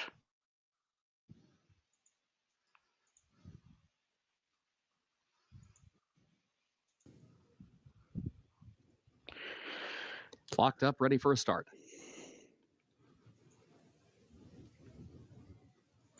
And they're off. Sherbini broke alertly. Melly Mel is there with her in the opening strides. Madeline's Promise is there. This will be the 9-horse. Inside, Boutwell time up on the actually, outside. Melly Mel to the front. front. 10-horse when you're at the scratch. Sherbini will travel in third. Boutwell time, Black Ginger far outside. Autumn Rhythm moves up 2 spots from 6th down toward the inside. Further back, Aviso against the rail 7th. Sagruda is 8th. Baytown Butterfly is in 9th. My Buddy Brooks to the inside is 10th. Adrian is 11th. Spun up, moves up to the outside of her 1 spot from last. 22.52 seconds the time for the opening quarter. Madeline's Promise leads it by a length to the far turn. Sherbini goes second between horses. Autumn Rhythm inside. Melly Mel there to the outside, now takes third. Still a length and a half off the lead. Black Ginger outward from the rail, running 5 lengths from the front in 5th. Gap of 3 more of Aviso. Baytown Butterfly back up front. Sherbini right alongside of Madeline's Promise. Madeline's Promise inside, Sherbini outside. Autumn Rhythm looks for some running room. Black Ginger has to angle out to the center of the track outside of Melly Mel, who's still there fighting on from fourth. Sherbini with a narrow lead off the far turn. Autumn Rhythm looking for some running room. Black Ginger down the far outside. Autumn Rhythm looks toward the inside. Autumn Rhythm trying to catch Black Ginger as they move into the final furlong. And Sherbini is still fighting on. Zagruta's coming from far back with a Viso. Autumn Rhythm keeps moving up the inside for the lead. Zagruta runs on late far outside. Autumn Rhythm, Black Ginger, Zagruta. Autumn Rhythm in front. Autumn Rhythm to win it.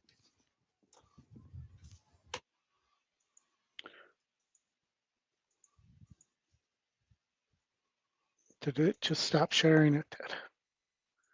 All right, we'll get you to Horseshoe here.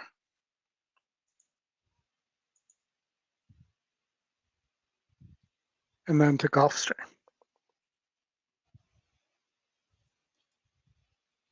You hear me okay, Oldie? I can, yes. All right. I don't know what the heck happened. Everything was freezing and all at the wrong time, man.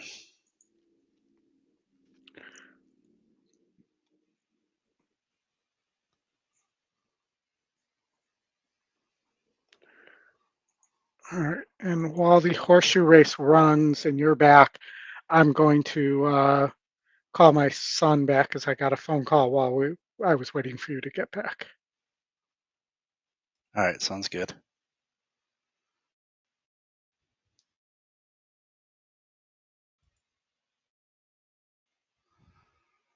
Let's see who we got here in the Horseshoe. Painted.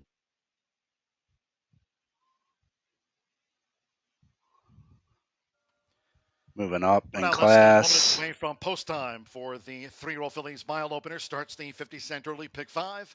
One here last out the same distance for Brad and his Cox.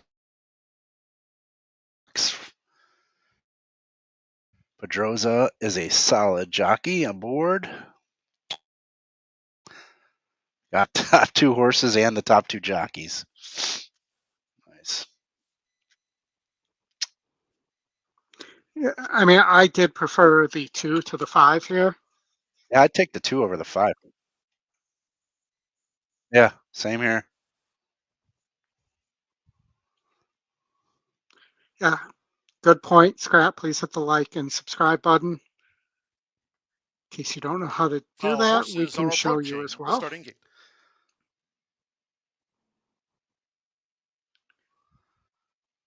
So Gilded Crack and won that last one at Saratoga, huh? Yep. Got the lead. How close was it? It was not close, about 8 lengths. Dang. And didn't go off as the favorite. The McPeak went off as the favorite. Yeah, I had the 10. I was hem-hawing between that 10 and the 5, and I should have went with the price.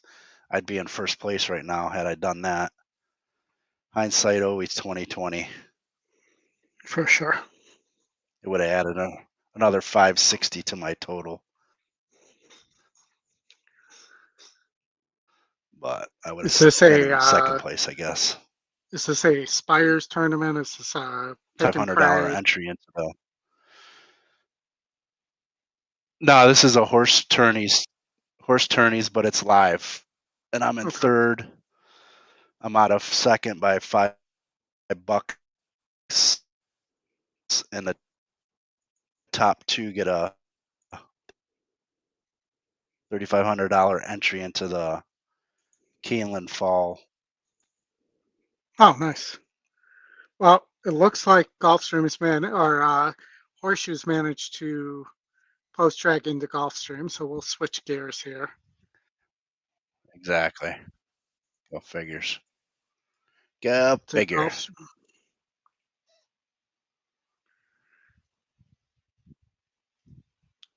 The 2 and 3 are the top. The horses have reached the starting gate. It is now post time. Loading Rodney Prescott, Rando, the first filling up. The daughter of Vino Rosso in, Rando.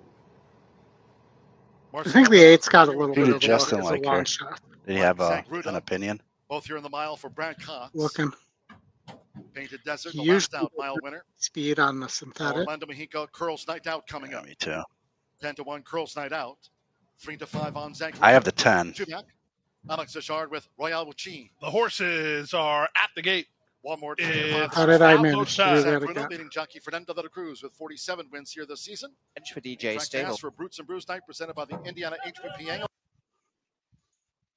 And I'm sticking with the 10. Scotty Longshot. Let's go 10.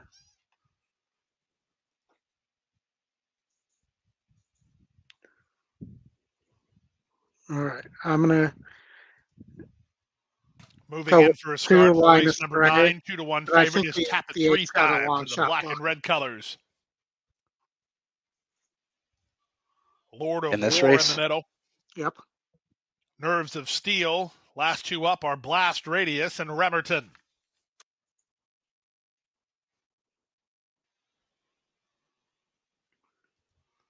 I'm not going to be able to switch it in time, I don't think.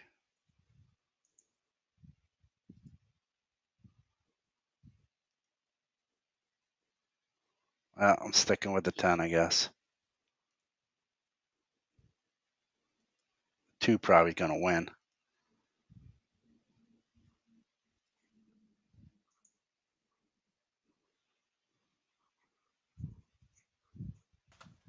They're at the post. And they're off. Slow to start was Honesto. Quick to start was Light Fury. He heads off for the early advantage. Began at green, point is along the rail. Both of them, both. Horses, tapped it 3 times. Slow to start. These 3 almost in line. Lord of War comes away racing in 4th in the black and green. Up on his outside is Nerves of Steel. A length and a half to Blast Radius with Line Astray moving at the rail. Then it's Remerton in front of Spitesper Comete. And Honesto is at the back of the field as they make their way to the final 6 furlongs. Light Fury on the outside. Longshot began in Greenpoint on the inside. They're locked up, their heads apart for the lead. A length and a half to Tap it 3 times, who bides his time while racing in the 3rd spot now. 2.5 more to Lord of War. He's together with an improving Nerves of Steel is together with an improving Lord of War. Alongside him out in the middle is Honesto. And trying to move in from mid-flight is Remerton. So off the final half mile of the contest, 47-2 for the opening half mile. It's Light Fury who leads by 2 over Honesto, who's charged into second now. Come on, back brother. to 3rd, it's Tap it 3 times, 2.5 Nerves of Steel. 4th, dropping back began in Greenpoint, dropping back Lord of War. On the far outside, it's Remerton held up in between Blast Radius. The others would have to Herculean task ahead of him as Light Fury tries to brave it up. 3/4, 1:11-3. Light Fury still rolling for Edwin Gonzalez. A length and a half in front. Tap it 3 times is at the inside. Outside it's Honesto. Then it's Nerves of Steel. Off the turn and the stretch drive. Light Fury, he still has the lead. He has bravened up. He's an 1/8 of a mile out. He's 2 on top. Tap it 3 times, battling for second with Honesto. But at 5-2, back Light Fury, you can go collect. Light Fury. All right, I'll take the place. That's fine. Second, 3rd, Tap it 3 Nobody times. really had the 9 anyway. And, Comete. well, somebody did, but it's all right. All right, I'll take the place. In the interest of going, everybody going off on top of each other, Woodbine and Emerald, I believe, are also going off on top of each other. Husbands. That horse is going into gate 3. Gate 4 is Theft. Good as Gone went up earlier for Fraser Abley, the white cap. So it is the turn of Blitz, number 6. Blitz coming along. And we haven't seen Blitz at Woodbine for a while, but did beat Inundation going back. And coming forward is Princess Anastasia, and the field is close to a start. Now the impressive debut runner, Sultana, who is the favorite here, has gate number 8. And to the outside is Bound to Be True for the start of race 9. Bound to be who's True, going the nuts one there? back, as Sultana is not there yet, has pulled away. There's a reaction in the gate. So we have out the saddle, the rider of Good as Gone. Horse 5, Good as Gone's rider, Fraser Abley. So a delay here. Fraser and his Abley.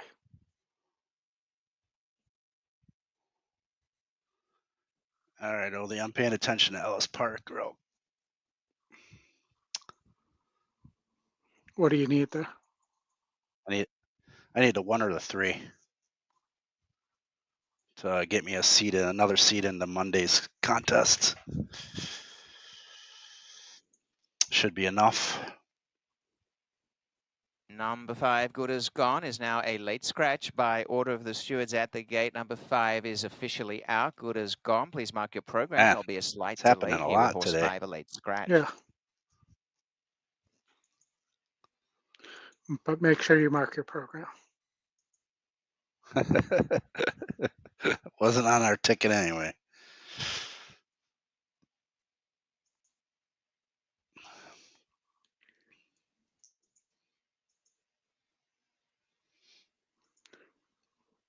With Fraser Abley being Fraser.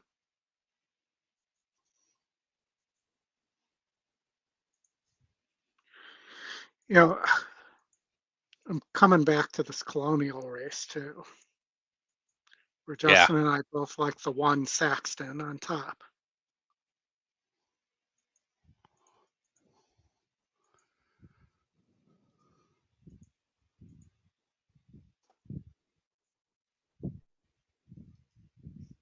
They're going to have to reload. Yeah, I like that horse too. Got a big pace advantage. I thought it was the 1 or Barbadian Runner is going to run him down late. So I like a 1-5 exacta as well.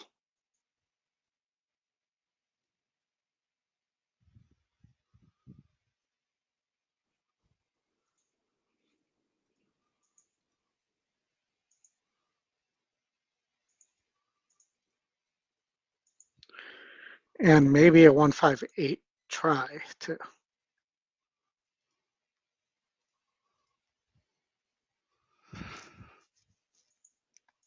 Come on, 1, get there.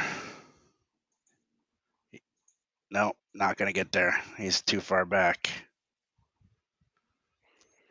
Got another horse The acting 11. up. Damn it. Woodbine.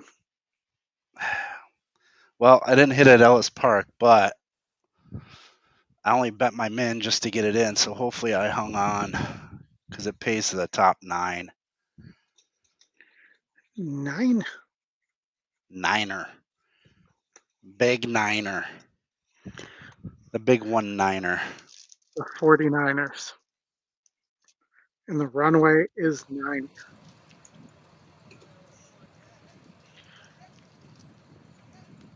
Let's see. Yeah, I was in 5th.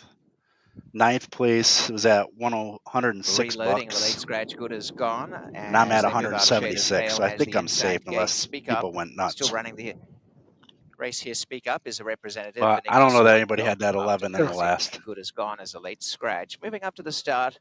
Smudges in. Surprised. It's Theft alongside, and now Blitz to gate number 6, or Julian Leperoux alongside Theft with the scratch of the 5. It is Princess Anastasia moving in. No way. And she goes to gate. If anybody 7, has that horse, 5-1 in the betting. they deserve to win. Last start winner. They're almost right. Sultana goes to gate 8. Let's go, Woody. Who do you got over here, Oldie? Bound to be true. Stand by. 3, 6 through 8. Walk straight in, and the field is all in. Locked All right, up. let's go for a price. They stand pretty well. Off their race, a very good start, a perfect line, and going to the front is Blitz in the center. Away sharply, Theft coming up on the inside, and Handy is also Speak Up. Driving forward, Sultana is right on the pace today, goes to 3rd. And over on the outside, Bound to be True as they turn out the stretch. And tucking in now is Speak Up with Princess Anastasia off the heels of a few up front. Try to settle down as Racing Rank. Over on the inside, Shade of Pale is second last, and Smudge is at the back. About 6 lengths covers the field, and racing out in front is Blitz and leads by about a length. Up to second, Sultana, and tucking in 3rd, Theft. 2 lengths away, 4th, Speak Up, and over on the outside, Bound to be True. Into the race coming forward now is Smudge. Over on the inside, Shade of Pale, and back to last, Princess Anastasia. 5/8 left to run, and Blitz has travelled sweetly in front, cruising along. Blitz from Sultana, Theft on the inside, a length and a half to Speak Up. Coming 3 wide, Smudge is getting into the race now, is taking off right around the outside with Patrick Husbands gobbling up ground, and is tracked along by Bound to be True, but Smudge racing after these leaders. Back second last, Shade of Pale, and Princess Anastasia is last as they come to the 3/8, and on the inside, Blitz in front. Sultana second, Smudge is third. On the rails, Theft pushed along, and for the first time, Sultana really asked to run. Blitz in front. Sultana is pushed along in second, and Blitz is going pretty well in the lead. Theft in third, and then Smudge. And as they come for home, it is Blitz and Ryan Munger, the one to catch. Blitz down the lane by a couple of lengths to Sultana. On the outside, running on is Theft. Blitz in front, and Blitz by a couple of lengths. Holding sway in second, Sultana, and Theft the other chance. But they've got a 16th to run, and Blitz is going to absolutely blitz them. What a run in Woodbine. And Blitz coming to the wire. Massive win. Blitz scores by about 4 lengths. Narrowly second. That's a nice Sultana. price. There was Theft at the wire. Very close, and behind them was a distant speak up in fourth, and the time one. Moving on. I like it. I like it a lot. All right, going in the gate at Colonial. Looks like it's 4 in there. Again? Yeah, it's been off and on crazy there, man.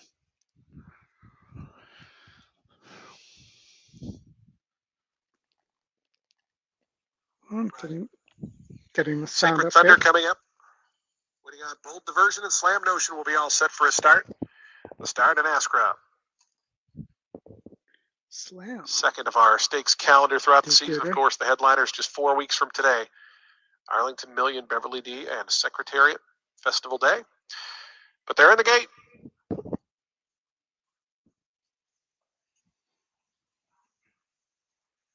And the race is on at the start in Askra Stakes. Good start for Saxton down toward the inside, who sprints out to the early advantage, remarkably flashing some early speed. And from that outside draw, Slam Notion was out in third, a length and a half behind the leaders. It's 2 more then. Back to Barbadian Runner. Reggie runs rogue. There is a pair, 4th and 5th. Then a lineup of 3 at the back. Sacred Thunder, Bold Diversion, and Studley Do-Ride. Saxton and Remarkably take him up the back stretch. Saxton on the inside, just in front. Remarkably, who stalks in second. Just in behind them, Slam Notion. 22 seconds for an honest opening quarter mile. A little rain in this surface as they go to the far turn. A half mile left to go. Saxton just ahead in front of Remarkably in second. On the outside, Slam Notion presses closer now from third. Those 3 within a half a length of each other. That trio's gone 4 ahead of Reggie Runs Rogue, who starts to come after them from back and forth. Down along the inside, Barbadian Runner. 5th. They're going to come off the rail and open it right up to the Sacred Thunder between horses, Board Diversion. Yep. They come to the top of the stretch. Exactly what happened. Come on, one, get up. Saxton trying to come through. Reggie Runs Rogue had a dream run through down along the inside. Here comes the 5, though. Has a seam, but still has to make up a length and a half as Slam Notion tries to sneak away. They have a final furlong left to go. Slam Notion is the leader. Down the outside, trying to rally up Barbadian Runner. Did they have come a final second. 16th to go. Slam Notion. Barbadian Runner, the only one with a chance, still has to make up 3.5 lengths. Slam Notion to JG Toriyama to win. Wow. That exact is going to pay. Yeah, well, 25 to 1. I just missed the try there. I had a $1 851 try. I'm pretty sure the 2 got the photo there. Yeah, I went with the 1.5 exact. I should have just boxed the 3 of them. But those were my 3. I boxed the 3 in a try. That were my 3 picks from the weekend preview show. Nice. I should have done that myself. It would help me out in a cash contest. Oh, well. Oh, wait for the photo here. Yeah, the 2 finished second. Finish not second, but third. All right. I mean, 4th, sorry. All right. So we got Saratoga, race 10. Did you have an opinion in this race? I thought it was pretty wide open.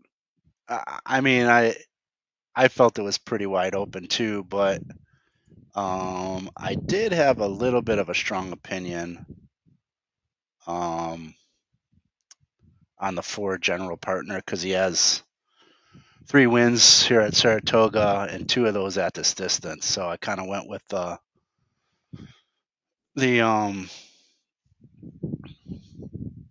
horse for the course, you know? Yeah. I mean, he's taking a little bit of a bump up but still belongs based on his last win in the slop. He's going to get it still. I think it's still an off track there, right? So yeah, that should help him. Should also get a contested pace up front, I would expect. Plus, he's got Flavor Flav on board. Come on, man. And I know him and Chad haven't been doing too hot lately, but it's time for them to get off the schneid and win one here. I mean, what can you make of Little Knee? Man, I don't know. That horse has been a little knee in my bum. Because I bet it last time on the turf. Because I thought that Cassie making that change was going to do well, and didn't like it, obviously. I mean, his back form is nice. I mean, he's going to need to lead, I think. That's the only thing. Yeah. And there's other, Concrete Glory's got some speed. That was the other horse I was looking at, Oldie. Just because of the big pace advantage and has a nice value to him. I kind of like Luminaire here, who's not really getting backed with Sias aboard for Pletcher. But I mean, I really thought only the 1 and the 9 couldn't win this race. Yeah, I had the set. Actually, it wasn't 10. I was thinking of it was a Lumineer. Yeah, the 7. I take that back. Yeah. And the other horse I had was Scotland.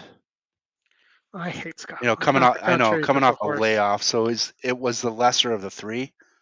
But a Lumineer's got a nice price on him. Scotland was once one of the wise guy horses.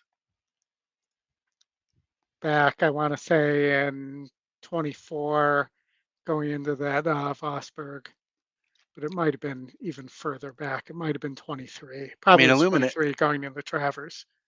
Yeah. Luminaire's lightly raced. Comes off the layoff here for Pletcher. Yeah, that's what I was wondering. I mean, general partner, this is definitely a step up.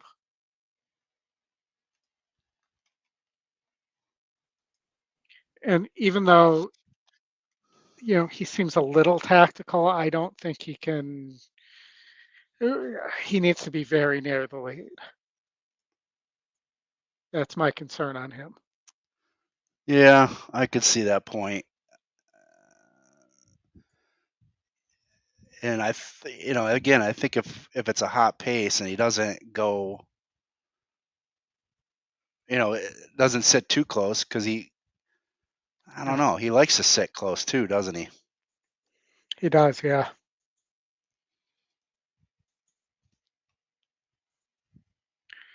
I mean, that's why I left the 11 in here for Nick Zito. I don't trust Nick Zito, but yeah, I mean, he is 12% now. This horse did beat a group of 70 SORs last time out. Again, near the lead too, so. Yeah. But that 7 furlong win 2 back. That was a bit further back against 64 group. Let's see, what might want longer, Oldie. He might prefer 2 turns more. The question for Lumineer is coming off the layoff. Yes. But man, that's a nice horse. I mean, forget the grade 3 that he ran in last. Ben, you know what I'm saying? Yeah. The danger is Concrete Glory. If that horse gets away. Yeah. Gosh, I'm torn between the 7. Honestly, I'm torn between the 7 and the 10, because they both have. I mean, the 7's going to could sit right behind those leaders. And if General Partner or Lumineer push Concrete Glory at any point, I mean, is there someone that can sit? I don't think there's anybody else, to be quite honest with you. I mean, the one that can sit, I think, a little 11? bit. Maybe the 11 or the 8. Gosh, the 8's so terrible that it would be the 11. It's the trainer change to. God, I wish we had a crystal ball on what this pace is going to look like. The 10 gets away. You're right.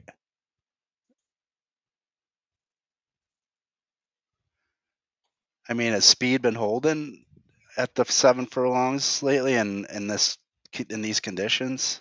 I'm not going to pretend like I've looked it up in this. Yeah, I haven't been paying attention, although it hasn't been all that wet lately.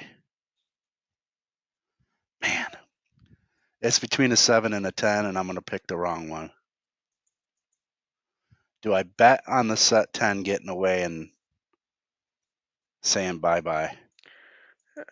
It's really a tough call.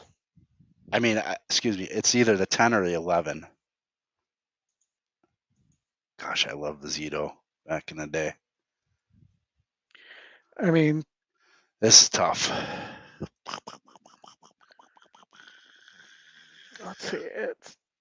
My data tells me there's 8 horses out of the 10 that want to be forwardly placed. Yeah, that's what I know. Some of these front runners, man, I don't. Man, could that 11 upset here? But Dylan's known to bring it, man, and these big prices. Could happen. Let's see where they are, because it does say 0 minutes to post. So we don't want to miss the race here.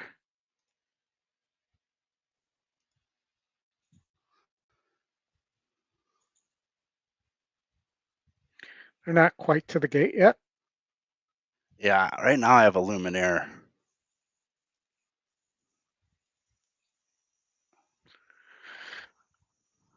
I hope you're right here. Me too. I need this race. Because it's tight at the top. And any kind of price horse is going to blow this thing up. Gosh, I wish I could pick 2 horses.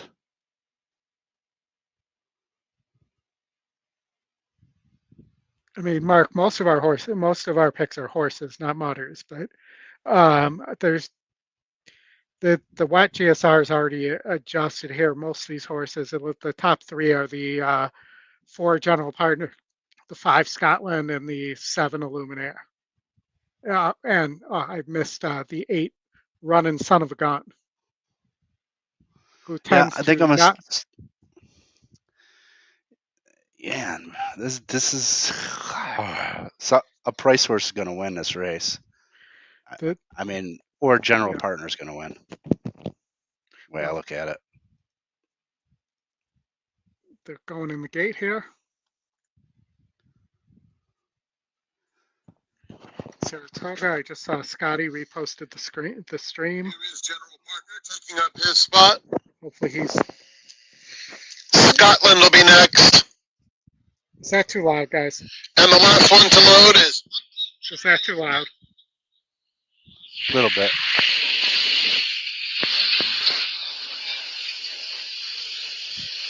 They're in the gate. And they're off. Even start. Concrete Glory, like a rocket, goes straight to the front. Illuminaire is flashing good early speed, and Little Knee comes through along the inside. The gray is trying to challenge Concrete Glory for the lead.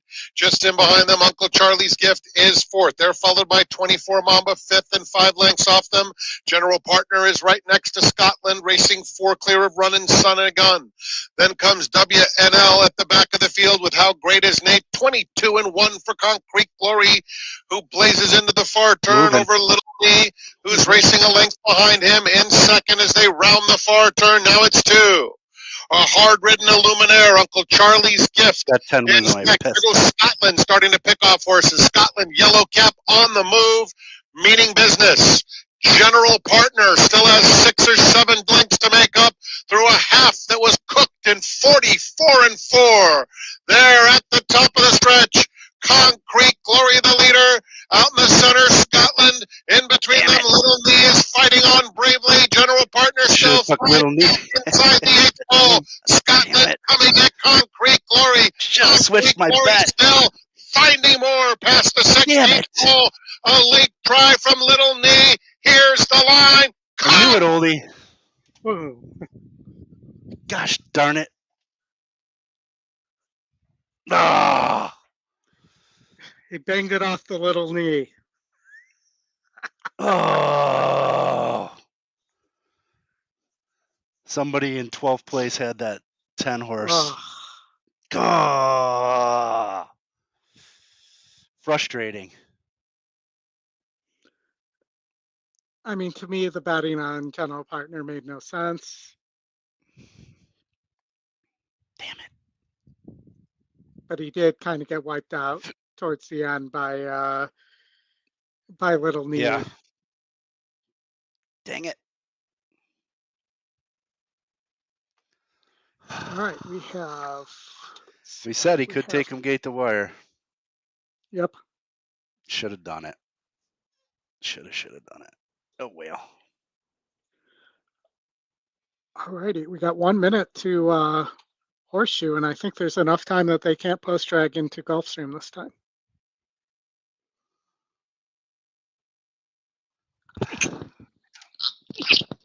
Apologies, sneezing here. So you have an Asmussen not being ridden by an Asmussen. It's always a good thing. Yes. Dropping to the lowest level here. In the 3 horse, you're getting 7-2 on the predecessor himself, the predecessor. You also have your top GSR horse here for Brittany Vandenberg with Mitchell Murrow aboard, who's your long shot in the 5. Small fields today so far. You have a second-time starter. I'd be on the 3 predecessor here over the 4, who's been at this level before, Rocket. Sock. I can't even say that. Little. I'm not going to finish that word. Kittle, Kitty, Weemy, something like that. So I'd be against the favorite here. I'd be with the 3 and the 4. I'm sorry, 3 and the 5. Here, and that would probably be my exact as well. Any thoughts? Yeah, I think the 3 over the 4 is the play.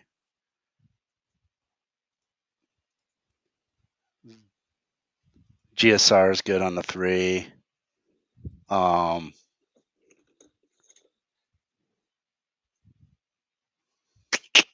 Man, this is kind of a very, very weak group. I can see why the 4 is getting bet, but it's only gone 2 turns once, came in second. But I have a note from Scotty. I repeat, a note from Scotty that this is a where they're banging on the old teletype breaking news. Hot off the presses. Hot off the presses. EquinEdge announcement from the Grand Poobah of EquinEdge, Scotty McKeever. Race replays and live streaming coming to HandyView early next week for sure. Nice. That's number 1. Number 2, after big news sometime next week, not only new GSR, but new updated SOR. SORs too. Yep. Boom. That's excellent. I like it. I like it a lot. So big announcements there from Scotty. And of course, I don't want to get ahead of myself, but I've seen the race replays. Obviously, you can see I've shown a bunch of them.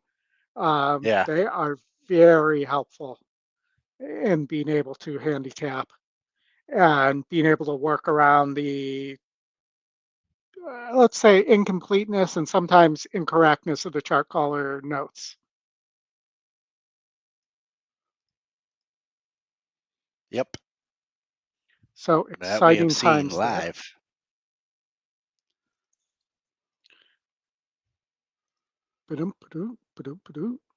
And Scotty That's did awesome.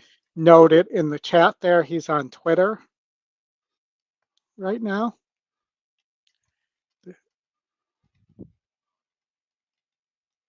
That is big news.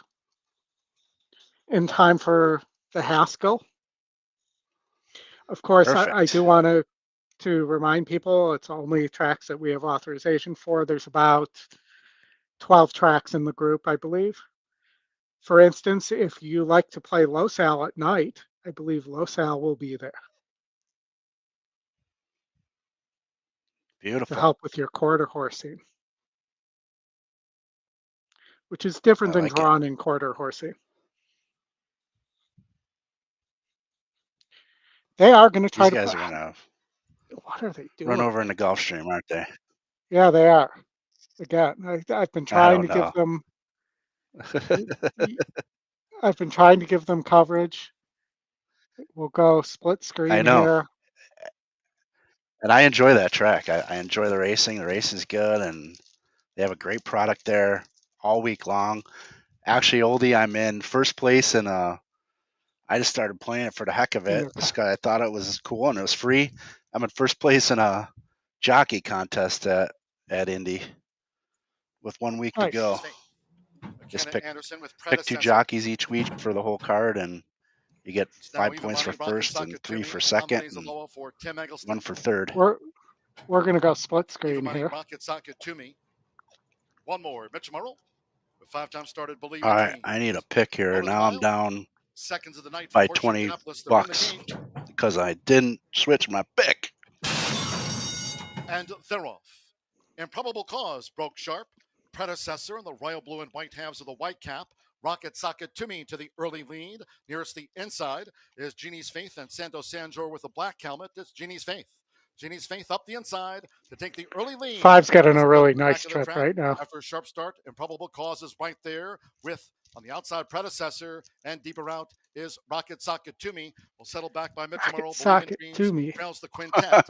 It's like the game with the Rock'em Sock'em. Predecessor. Yeah, it's Rock'em Sock'em robots. With on the outside, Rocket Socket Toomey, who's forged in front. Short lead, Rocket Socket Toomey for Andre Zaloa. There it is, Rocket Socket Toomey. McKenna Anderson and Predecessor second at the inside. Now nobody's really running in this race. This is walking around the track. Showing speed, Genie's Faith has dropped back to last, soon ridden. They have just over 3 furlongs to go. Half mile, 48.2. Jockey standing straight up on the 4. Rocket Socket Toomey, the son of Free Drop Billy, leads them toward the quarter pole. Leads Believe in Dreams, who tries to narrow the margin toward the inside. The 3 ain't running at all for the Asmussens. Predecessor Vibe, but has dropped back. The 2's done. Speed, but has dropped back too. They come toward the top of the stretch. It's Rocket. Yeah, Socket finally Toomey, asking the 4, and probably doesn't even need it. 3/4 1 minute 14. You freaking walk the dog, man. With Andre Zaloa. Rocket Socket Toomey looking to land the winning blow. Rocket Socket Toomey is clear by that was 6 easy. in the furlong rounds. Improbable Cause is just in Easy second peasy. for Believe in Dreams, who's now struggling home, and Predecessor on the outside. They're close to the finish. It's Rocket Socket Toomey. Rocket Socket Toomey on top. Improbable Cause holds Predecessor for second. Believe in Dreams, we trail back to at Gulfstream. I was on the 1 in the weekend preview show. Justin was on the 5 scratch, so he'd be on the 6. That's and then we both kind of like the 4 underneath. I'm going 6 in the contest, Oli. I need this. Hopefully nobody above me picks it. Stable Incorporated. Stephen. Here we go. And away we go. Three races left. This one and then the last 2 at Saratoga. not going to be. I'm not going to repeat my comment from earlier. Every time the thing I hear in my head is Boone telling Katie that it's not going to be an orgy, it's a toga party. What's up, Hot Rod? Good to see you. What's going on, Hot Rod? Almost called him High Rod. Different nice type hits, of rod. man. Pick 3, pick 4, rolling doubles. Hell yeah, brother. All right, come on, 6. Give me some loving. 6 got to the lead. Mr. Feedy, why is there no sound? Probably I didn't expect that, but that's fine. On the outside third. Pink colors. Love You Morgan creeping closer toward the rail. Unchained the lane between horses, and Be a Queen running is left. Nice and smooth. 22 and 2 for the opening quarter. Jaramillo letting Fede roll. She's half a mile away with 2 lengths in front. Andrea's now second up on the outside. It's Andrea's already in third. running. Love You Morgan better do better than that. She's back to fourth and not gaining right now. Outside, that's Unchained the lane. Then Be a Queen as they race for home. 45 seconds flat for the half-mile speed. Fede has the lead. Andrea comes to call from second. Nirazuri in with a shot from third. Unchained the lane is next with Love You Morgan, and they're at the top of the stretch. Come on, Fede 6. is still in front. Taking her shot is Andrea on the outside. These two square off come on, an eighth of a 6. mile from home. It's Andrea Nope. for a narrow lead. Nope. Fede fights hard. Nirazuri up for a possibility At down least the get center. up for second. Final Come 16th of a on. Come on, Andrea 23 has to 1. lead. Long shot. Damn it. Nirazuri runs at her. That's with what I a should have played. go. Andrea driven out. Andrea wins the I might Azalea. do that in the last Nirazuri few second. races, although I'm not going to get that in short fields at Quickly that at spot. Woodbine. I thought top this 2 race guys was picked the 3. pretty wide open. I did not have a strong opinion here. Woody.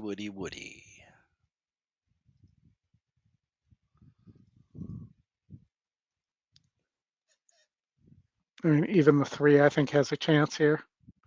Legal Catch, I don't think I used it, but go back and look here. No, I'm 1, 2, 4 through 6.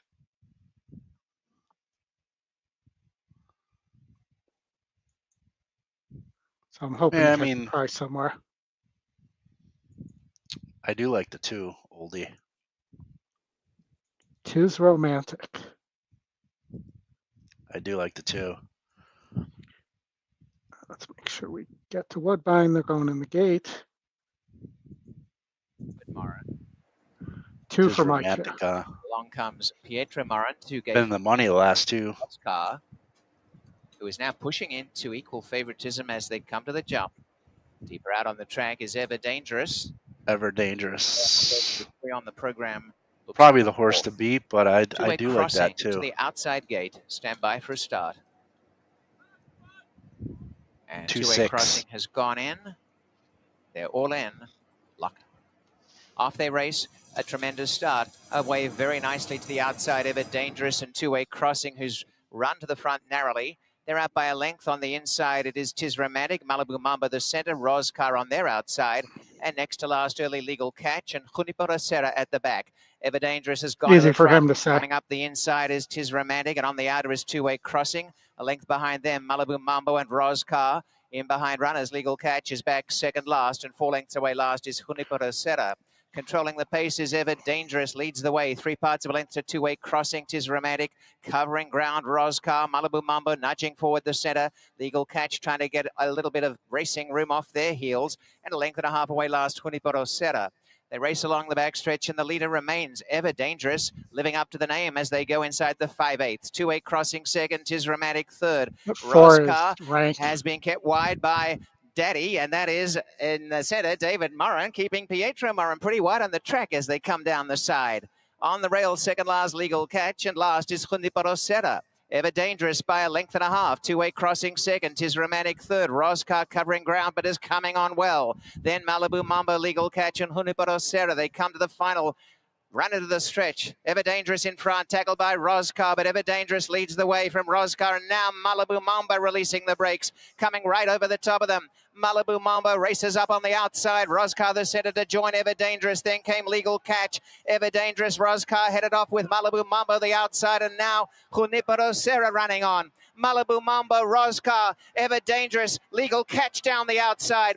And coming at them, Legal Catch on the extreme outside. No, Legal Catch, get out of Malibu there. Mambo, Get out of there, the winner. Malibu Mambo second, Roscar third, Ever Dangerous like I said, fourth, even the three could win that one, and last is Romantic. It's what I got. That was a wide open race. Of 147.07. Damn. I just missed that GSR jump on the 3.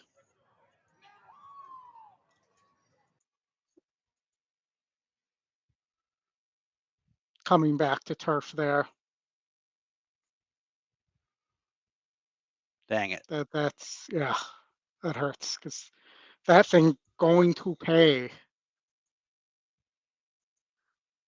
a lot now, even to the 1 there. Heck yeah, it is. Okay.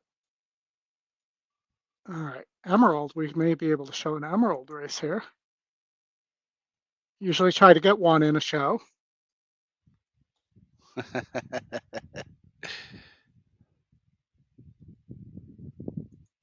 They're nice enough to let us show their races. There's really nothing going on the West Coast race-wise. It does say 8 minutes to post at Emerald, though. Let's see here.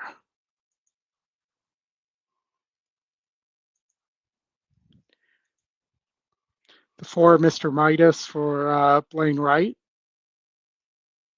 has burnt some money, but has taken a big drop here.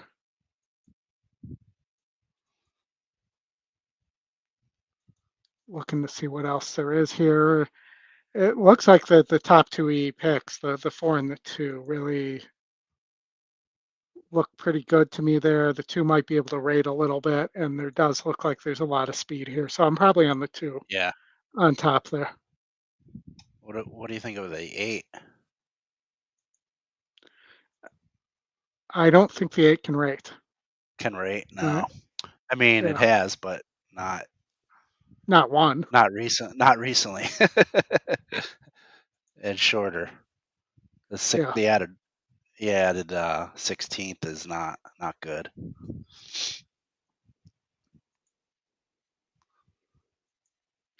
Yeah, I think you're right. The top 2 choices probably are the right. Our bloke. I love that name.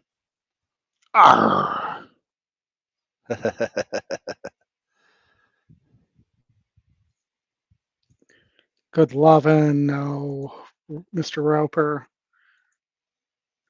I mean, the one that I keep looking at is Pedal to the Metal. Could get the setup here. Did finish second, 3 back at this level, but was much closer to the pace. There's another effort there that got close. That horse could surprise too. Definitely a candidate to get in the money. Let's watch the race sim here. Yeah, I agree.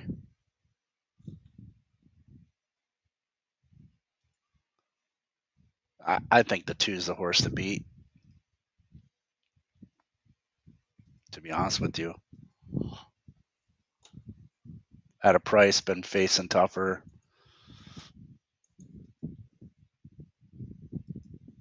I think there's pace to run into.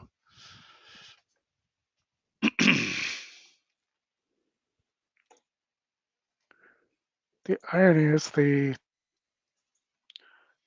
the system thinks that the 4 is just going to be too good on the drop there. I don't know if that's ironic, but it's possible. It's very possible. It's also a silver badge. It's showing 48%. So top pace, top win, second E pick, top SOR,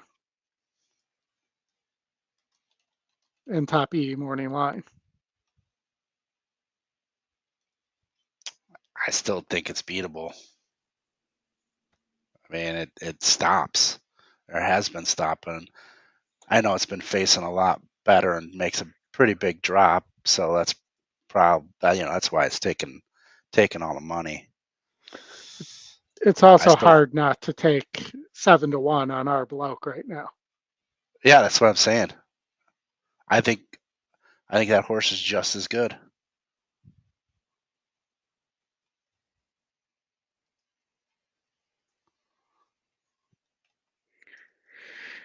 Oh, Mr. Midas, our bloke, maybe pedal to the metal, exacta for me.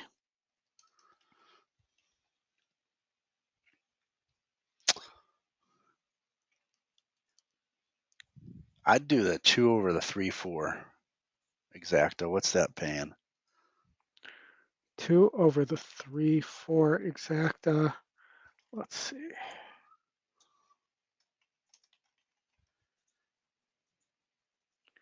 Two over the 3 is 74-1, and 2 over the 4 is 19-1. I'll take that.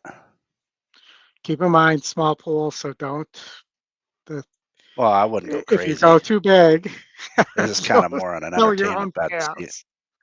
No, this is more of an entertainment bet to try to have some fun here.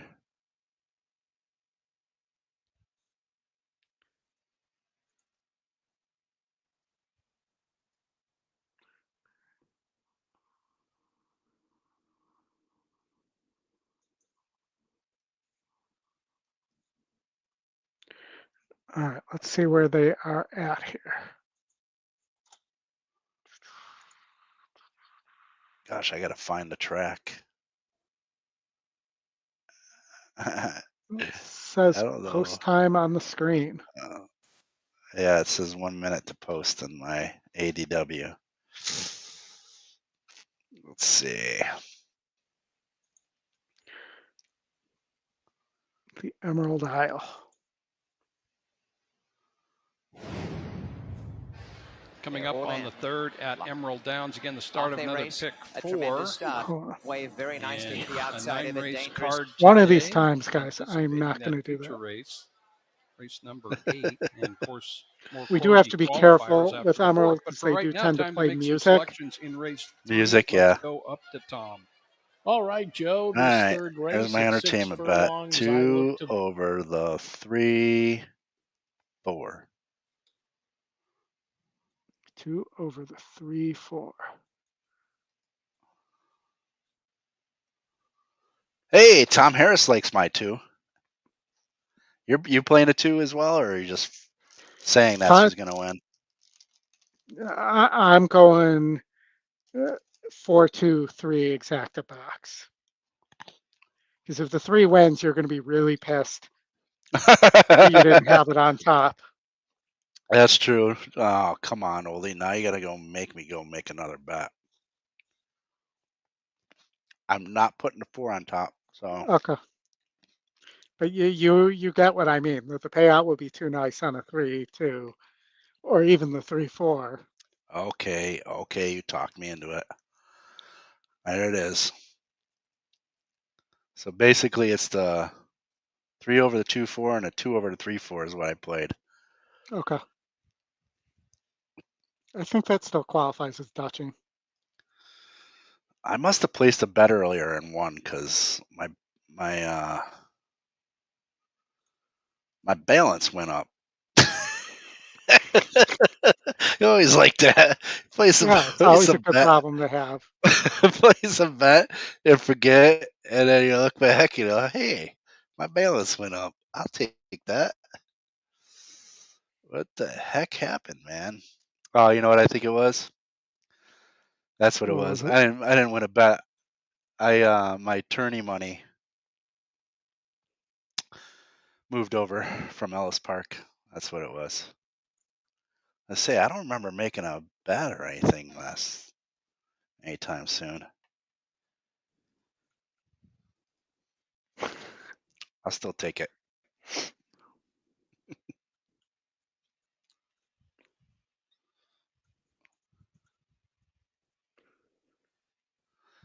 Yeah, I saw that, Joe. Or Mark, I mean.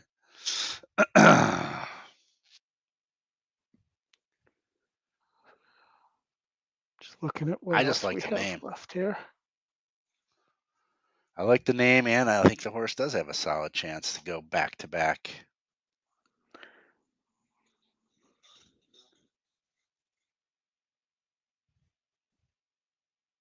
I mean, definitely makes sense here based on the pace scenario. That's why we have it. Yeah, thanks, Mark. We'll have the sound on in a minute. Yeah.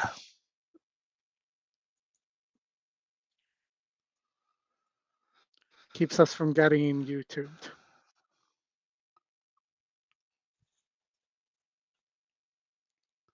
All right, I know I'm betting in the contest because it's the only price horse in the field. And I think the horse has a chance anyway.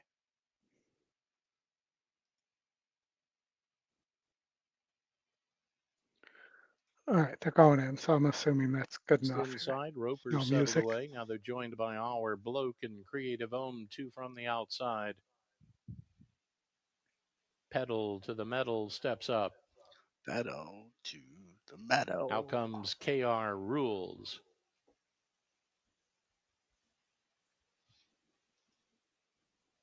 Mr. Midas, middle of the gate. Good Lovin', outside post.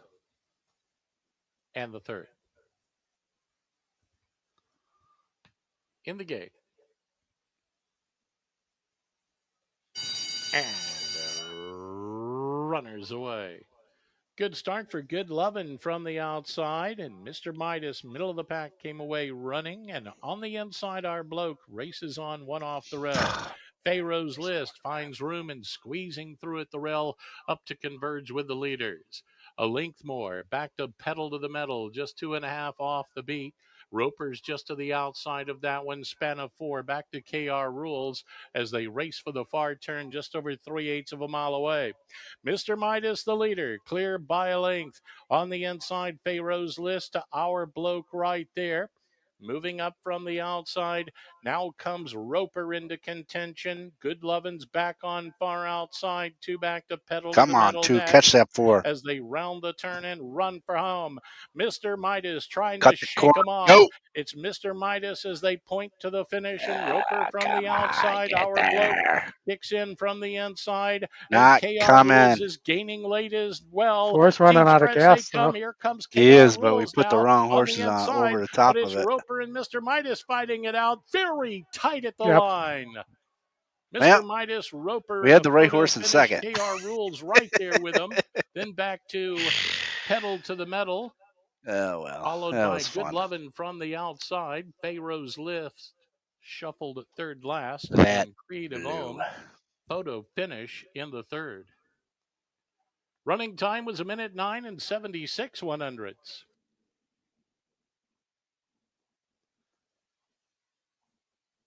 All right. Saratoga, I believe, is coming up. The grade 1 Diana.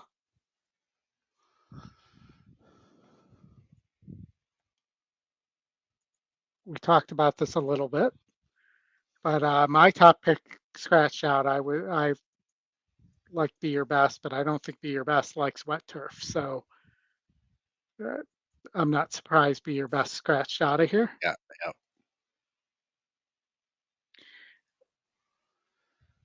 So if you didn't use She Feels Pretty here, you'd be on dynamic pricing, it sounded like.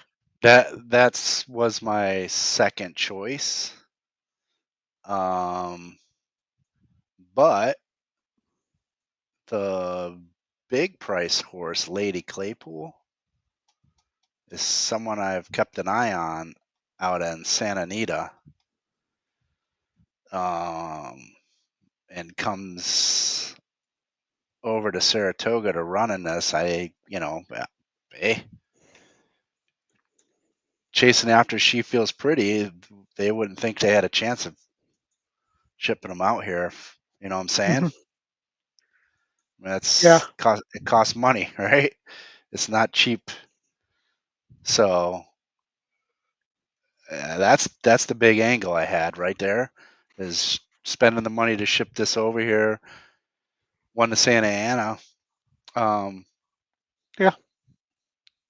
Ran decently in the Gamely but was well beaten by Be Your Best that day.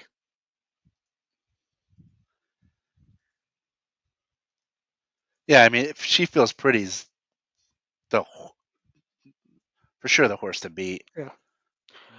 What do you think about her getting pressed? That's why I'm liking Lady Claypool maybe to come coin off. Is Choice gonna press? She Feels No, Pretty? I think Choice is going to be on the lead. Yeah. You look at the Maidan races. The horse did win a Group 2 on the lead. Yeah, that is true. So you think Choice is going to get the lead? I don't think She Feels Pretty wants the lead either. That's the other thing. I will say there is a Chad Brown angle, even though the morning lines to me don't make sense here between dynamic pricing and Excellent Truth, because Excellent Truth was beaten by dynamic pricing last time out. But there is an angle amongst Chad Brown horses, especially with mares, that the one that doesn't have the grade 1 is going to find a way to get the grade 1 over the one that does. Yeah. Excellent Truth is Resolute Racing. Klarovich is Dynamic Pricing. I have their hat on.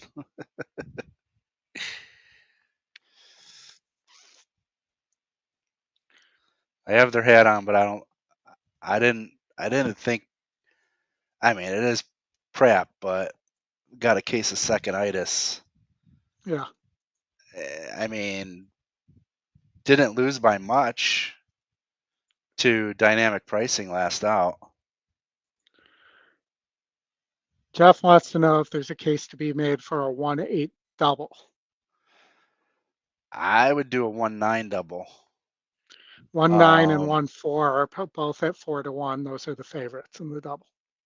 I was just gonna look to see. Yeah, I was gonna see what the double was paying.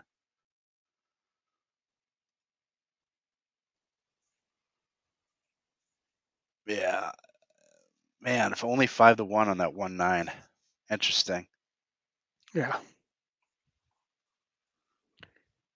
Let's see where we're still 2 minutes from post here.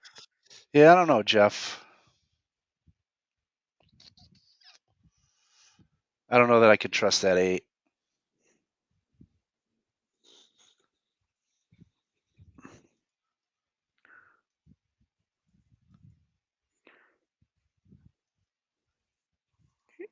I mean, I prefer the 6 over the 8.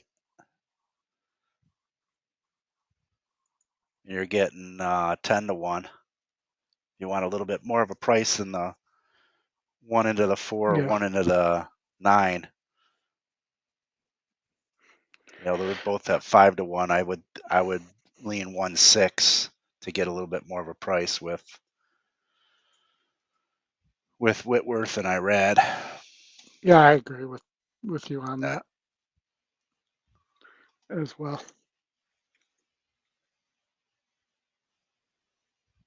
Might want longer though. That's the only thing about the 6.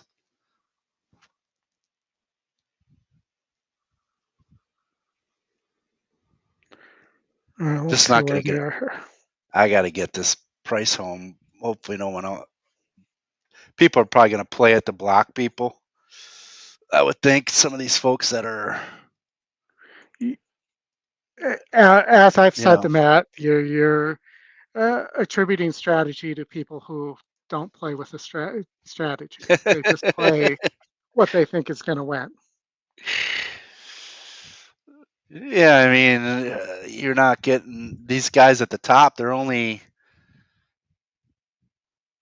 they're $14 to $20 ahead of the people chasing them. And, maybe they are. Those guys at the top are probably just going to play She Feels Pretty and move on. Yeah. Right? Or dynamic pricing. Take a chance there. But the guys above me that are within $8 of me are probably going to do the same thing I'm doing. They're going after a price. Probably choice would be my guess. I agree. I mean, that's sound strategy. That's why I'm going the longer shot, because that's why I think these guys are going to go mid-price.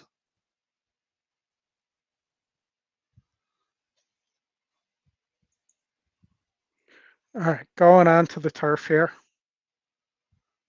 Should have some audio in a minute here.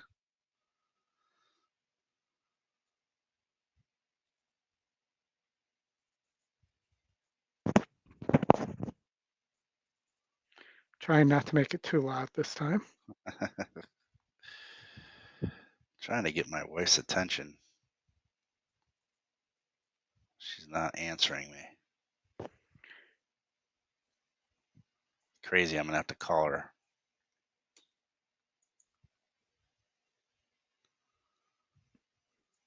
And they moved this off the inner, correct?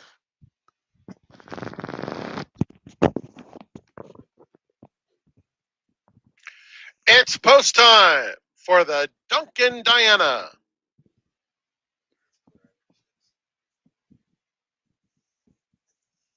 I think that's the first race I can remember Dunkin' Donuts sponsoring. Somehow I just lost the audio feed though.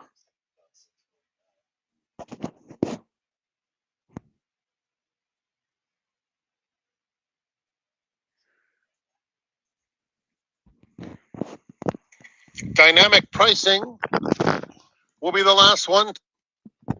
Did it again.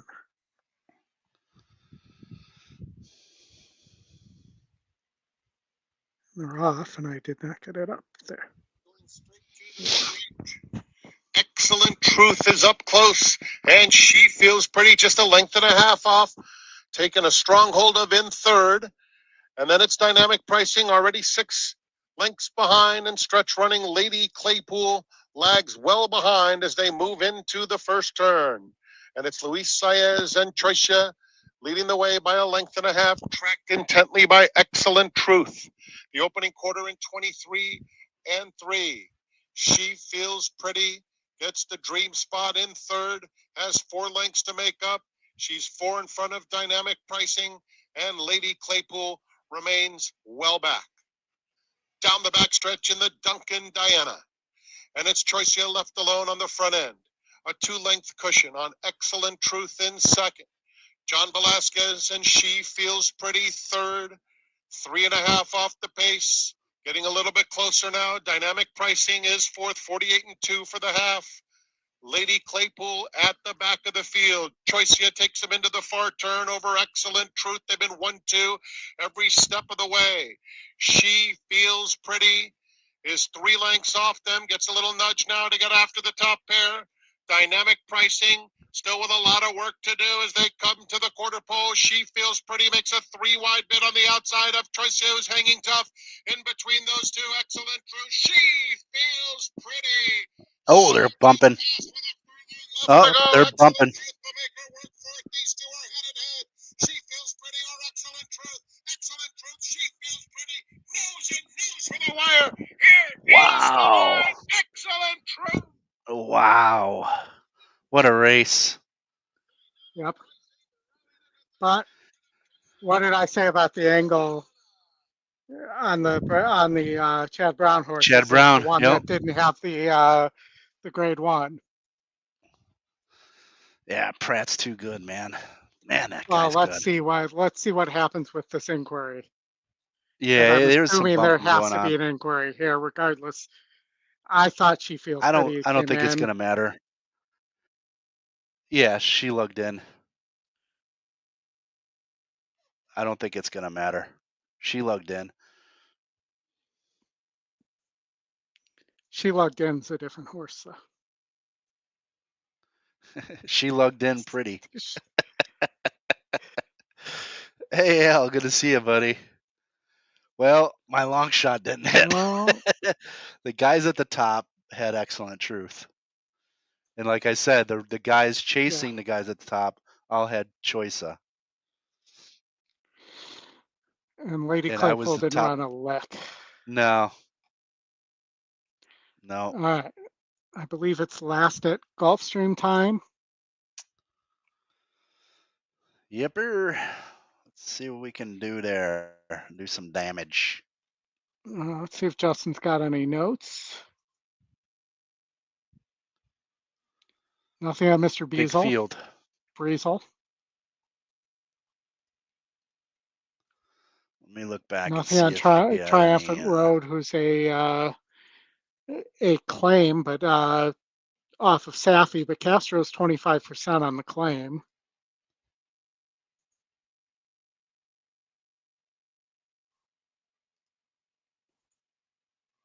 Yeah, he had a string of horses here.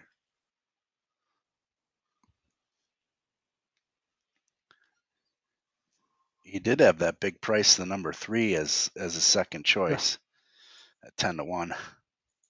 I was thinking 5-4-3 here.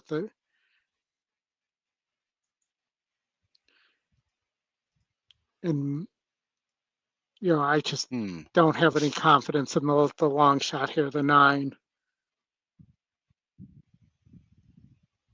does get back to going long on synthetic, what it probably wants to do, but I can't be confident that it's not going to be on the lead or not show up. I mean, I guess that's why it's a long shot and a price there, though. I mean, there's a lot like this. The Georgina Baxter horse, the 8, kind of has done similar, where sometimes it tries to get the lead, sometimes it drops back. Let's watch the race sim, and then we'll get out there, and I'll take a quick look while this is running to make sure we don't miss it. No, there's still Gulfstreaming around. Yeah, there's a lot of horses like that, Oldie, where they want to take the lead, and then the next race they don't, and then it's just like a periodic, hey, I'll take the lead for a change, and in some cases they win on the lead, like that 12 at a big price. Against weaker, but I don't know how with that kind of bumping you don't at least have an inquiry. You have to look I'm surprised. That 12's got a nice GSR too for this distance. 12's got a nice GSR for the distance. One at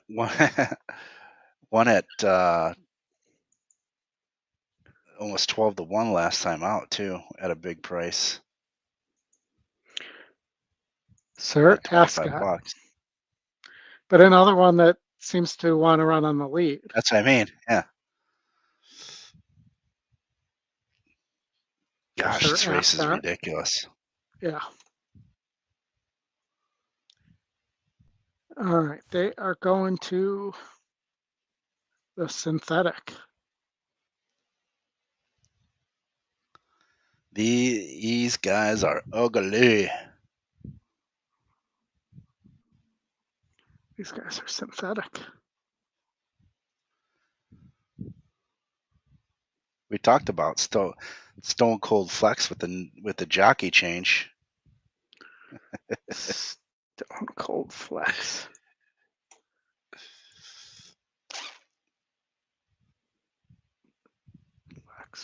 Man, this race is tough. I think the bettors have it right now. Yeah, I think so too. I think the 5 and actually the 4. I actually prefer the 4 over the 5.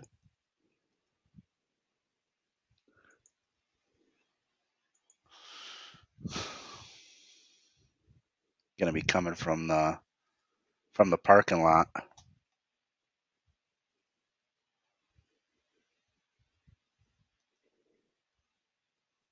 They're coming from the casino.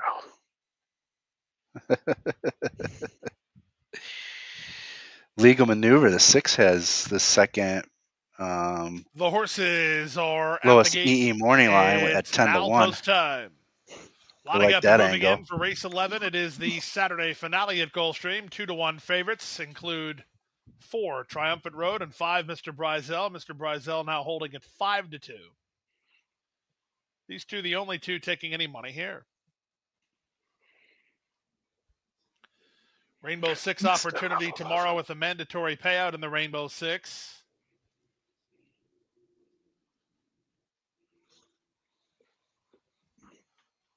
Fredericksburg under Miguel Vasquez is the next one to move in line. I'm going to do the 4 over the 6 for $3. Triumphant Road getting ready.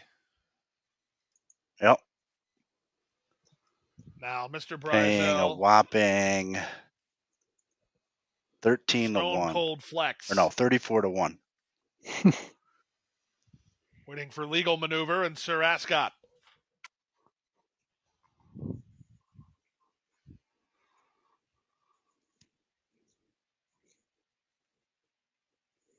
Sir Ascot to take the outside gate.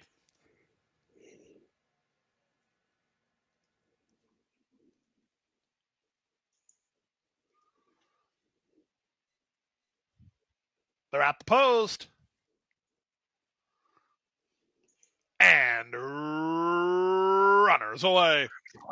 Good start for El Mayo, who heads off for the early advantage. Sir Ascot from the far outside is gunned to try to get over. Fredericksburg is between horses. Also into the top flight goes Titan. He's an early 4th. Triumphant Road is in tight between horses, and at the rail goes Calvino. Back mid-flight is Mr. Bryzell. He's about 5 lengths off the lead with company from his outside in the form of legal They're going to maneuver. go fast. Widest of all around the turn is Stone Cold Flex. He's 3rd last. Centerfold Guy is 2nd last. And Will of a Warrior at the back of the group as they head past the opening quarter. Up front, Fredericksburg now shoves a neck in front. The quarter speed was 24 3. At the inside, it's El Mayo who battles on in 2nd, 3 wide, and Sir Ascot 3rd. Calvino is in between horses alongside him in Triumphant Road. Titan is on their outside. Then Mr. Bryzell in legal maneuver ahead of Stone Cold Flex and Will of a Warrior. Dropping to last now, Centerfold Guy, and Easier Said just went by him. They went the half in 48 1. These are legit fractions as they swing around the far turn. Mr. Bryzell catches the eye. He's buried in traffic, but he's trying to follow Triumphant Road at the 5/16 at the rail. Will of a Warrior is skidding through, and he's now only 2.5 lengths off the lead. They stack, they pack, and they turn for home. Mr. Bryzell hooks to the clear for Torres. He's loose now as Titan and Sir Ascot kick but he's going to get the golden trap. He just got the run, and he has the run in between now. Triumphant Road got through to take over. 1/8 of a mile to go. Far outside, Titan in the middle. It's Sir Ascot along the rail. Triumphant Road. Mr. Bryzell's flattening out. Will of a Warrior next. Final 16th of a mile. Titan. He's 13 to 1, and he's gained the upper hand. Titan wins going away. Will of a Warrior is up for 2nd. It's Scotty long shot. The Scotty long shot comes through in the last. Like the one a lot here at Woodbine. 4 5 bucks. Yeah. Number 9 moves up. Horse to beat for sure. Moves along is Nashian to the outside gate. And the last to load will be Miss Bouget, but Nashian pulling back. Has gone up. The one to come, Miss Bouget. Stand by for a start. Slay Jones on Miss Bouget.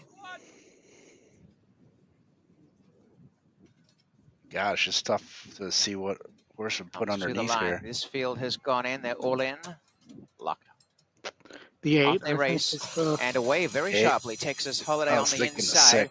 And coming forward in the center of the track is Salmiaki. Racing handy Miss Bouget going up to challenge for the lead. And into 3rd goes on the outside, Call Me KK. They've come away, that trio, from Salmiaki, Nashian, Fault Finder. Getting back, Shavonna Ritter behind Starship Serenity. And around them goes 4 5 bucks. And last early is Emma Jane on Serenading Kitten. Racing right away, Texas Holiday has dashed out to lead by 3 lengths to Miss Bouget. A length away, Nashian 3rd, and tucked away, Call Me KK in 4th on the inside. 2 lengths to Fault Finder, a length to Salmiaki, a break of 2.5 to Shavonna Ruta. Then came in the center, 4 5 bucks. On the outside, Serenading Kitten. And last is Starship Serenity. About 8.5 covers the field, and the leader remains Texas Holiday by a length and a half to Miss Bouget. Similar margin, Nashian. Edging up is Call Me KK, tracked along by Fault Finder. Mid-pack is Salmiaki, and then Serenading Kid on the outside. Shavonna Ritter the rail with room. And next to last is 4 5 bucks, and still last is Starship Serenity. Unopposed in front, Texas Holiday enjoying this free time in the lead by a length and a half to Miss Bouget. They kick off the turn in front of Call Me KK. Then Nashian starting a wind-up run is Fault Finder, Serenity Kid on the outside, the rail Shavona running on well, Starship Serenity, but has a wall of horses to get through. The top two have raced away, and Texas Holiday has been controlling the pace, and down the lane leads 2.5 to Miss Bouget. The others are well behind and trying to run from a mile back, Starship Serenity. But Rafael Hernandez is well ahead, and as they go inside the 16th pole, he's just that might be toying one with to them keep an now, eye on. and he's really got a mastery of these turf tracks. And it is a 4-day win program for Rafael. They're gonna get An there. enormous win, Texas Holiday by 9 to Starship Serenity, Miss Bouget, Fault Finder, and Call Me KK. And the time, 1:42.86. 3-2 and after a gift on that horse. Should have been like 1-5 there. All right, well, going in the gate at Emerald too. That one. Pick 5 pay. 40-something hundred for 20 cents. Damn. 4,000 something. Emerald, I'm gonna say go with the 6. Go with a 6-2 exacta here.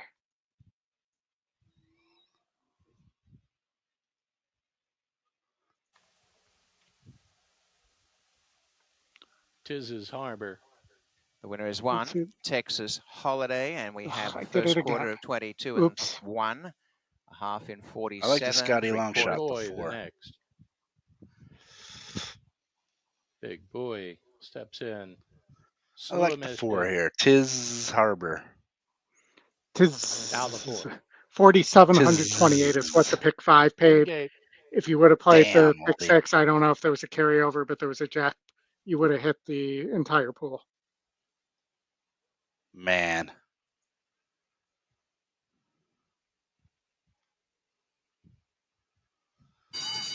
And runners away. Good start for Slew of Mischief from the outside. Adios Jojo broke smartly, and Tiz's Harbor is right there to join him. On the inside, He's Not Talking is rushing up at the rail. Going south, the favorite runs right with that one as they progress up the backstretch in a span of 3 back to Big Boy with a half mile to go. They breeze through the opening quarter in a fast 21:53. Slew of Mischief shows the way by 2.5. Adios Jojo right behind in second. Going south is into third now. He's Not Talking next at the rail with just over a quarter mile to go. Slew of Mischief continues to lead it. The margin's a length now, and Adios Jojo is right there to shadow the leader as they round the turn and run for home. On the outside, Adios Jojo is now come to the front. Slew of Mischief fights back at the inside. He's Not Talking, kicks in late. Big Boy's late as well. He's going to finish out of the money. Adios Jojo in the final 70 yards, though, is opening clear. Adios Jojo to win it by 3. Big Boy was second, close to show going. That's impressive. Impressive. All right, let's. Who we got next? Wind this down. We don't have a lot. We have pretty much have Saratoga's last, right? We have Saratoga, and that's pretty much it. We could look at Hastings or Canterbury. We got a turf race there. Scotty Longshot looks like it's a speed going 5 furlongs on the turf. Horse beat similar last year. Here you're getting 8-1, but there is a trainer change to a 0% trainer. They're on Knowles Angel. You looking at which track you looking at, Oldie? Canterbury, race 2. Oh, Canterbury. Canterbury. That would be an entertainment play. I mean, the 4 also looks like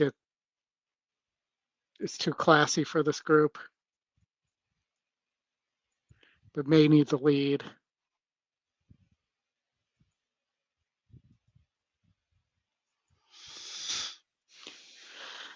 But not much here.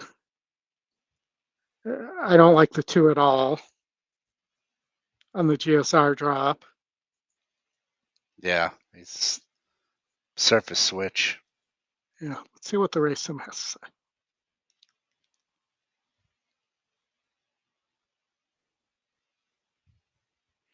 Justin and I actually handicapped Century Mile for the preview show. Oh, really? Yeah. We nice. had two stakes races there, confidence picks.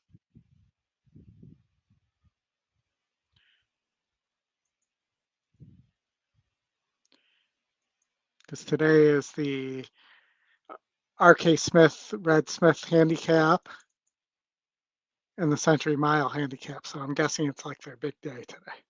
Very cool. 4-2-1. If you get that 1 in third. That's what I was thinking. I actually one might win. Yeah, I mean I think that's the play. I think that's what you have to do. I mean, it ran against 50. SOR last out came in second by length and a half.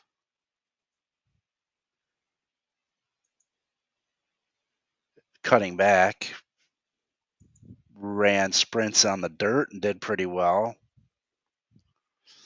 Against weaker, but the 6 is a need to lead kind of horse. Probably is gonna. I mean, yeah, it wants to lead, and probably won't get it.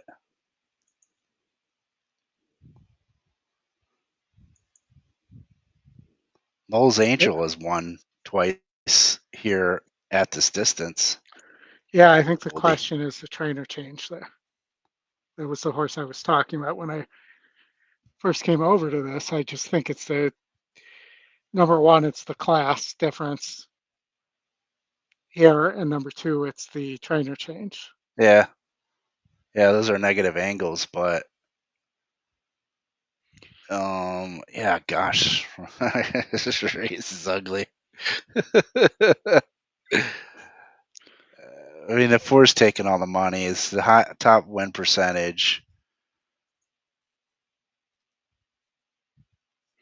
Yeah, I don't like the. I don't like the mixing in of turf races. Yeah. In there, and really hasn't won on the turf except for 2 years ago at this distance on the lead. Yeah, I don't like I have questions on the 4 around needing the lead in the turf. I don't like the 2 either, though. I'm telling you, a 1 cutting back. Why not? Sure. Right? Go for it. I'm not gonna bet it. There is an inquiry on the 5 horse who was the 5th place finisher at Woodbine. Oh boy. Because of the super high 5. Oh yeah. They should race deer at Canterbury. I like that, Scott.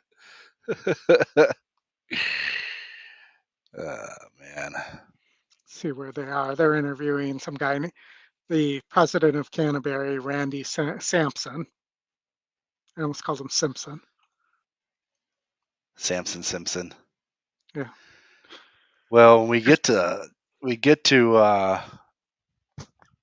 Saratoga's last. I have a dilemma because I'm right at 10th place by 20 cents, and I get the 10th place gets $275 breakage. I am not going to catch the leaders. They're up by all the money I didn't win because I didn't pick Concrete Glory in the 9th like a dummy. Make my change. So I am not going to catch the leaders. So I think my best bet is to maybe try to either hang on for the 275 breakage or try to get leapfrog a bunch of these guys to get in the top 4 to get $550 breakage. That is my dilemma. The old breakage leapfrog game. I wish I was trying to win because I would only be 60 cents off of second place, but woulda, coulda, shoulda. If ands or buts or candy and nuts.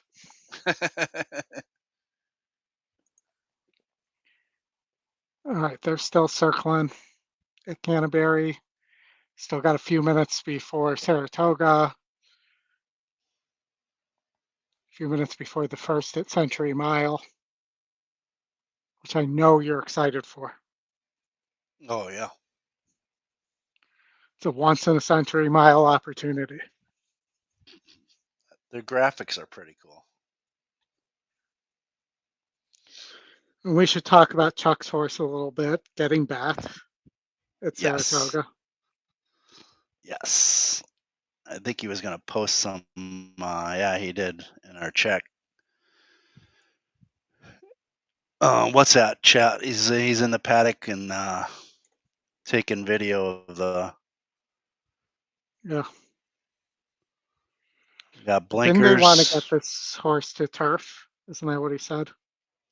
Yeah, he was hoping they were going to run on the turf today. But had a nice debut run on the dirt. So currently nice the looking favorite. Horse. Really?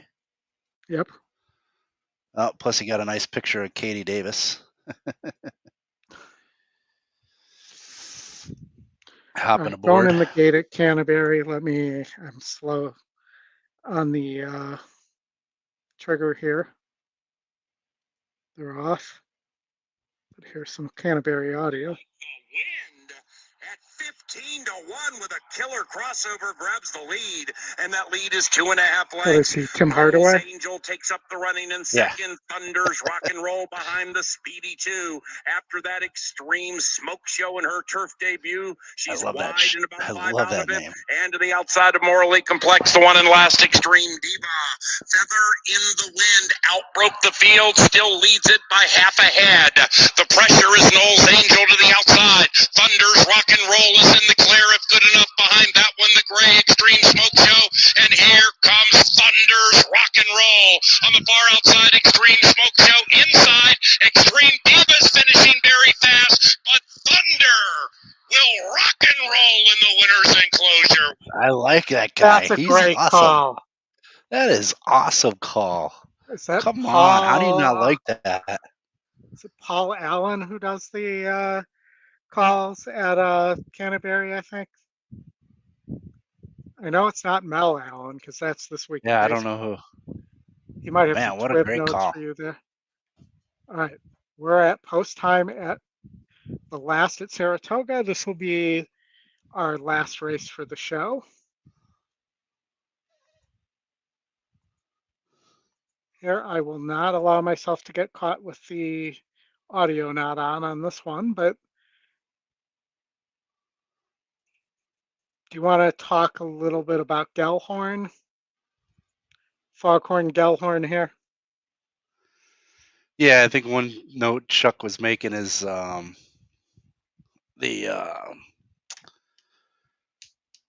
are the other analysis? I can't think of it. My brain's toast. The rags for him was an 8, which is really, really good in his opener. Like I said, lost by 3/4 of a length in his opener at 6 furlongs. So you know he can run. Well, now we have a driving. We have a delay. No. Oh, really? Driving rainstorm. And who doesn't not like Katie Davis? Come on. How can you not like Katie Davis? Exactly. Man, it's pouring, isn't it? Yep. 65 GSR in the slop, so wet track. I mean, everything's pointing. I'm keeping it. Charles Rock goes in for Legion. Solidify my spot if she gets beat, then oh well, I'm out of the money. But Gellhorn. The other is a Wesley Ward horse, the 4. Yeah.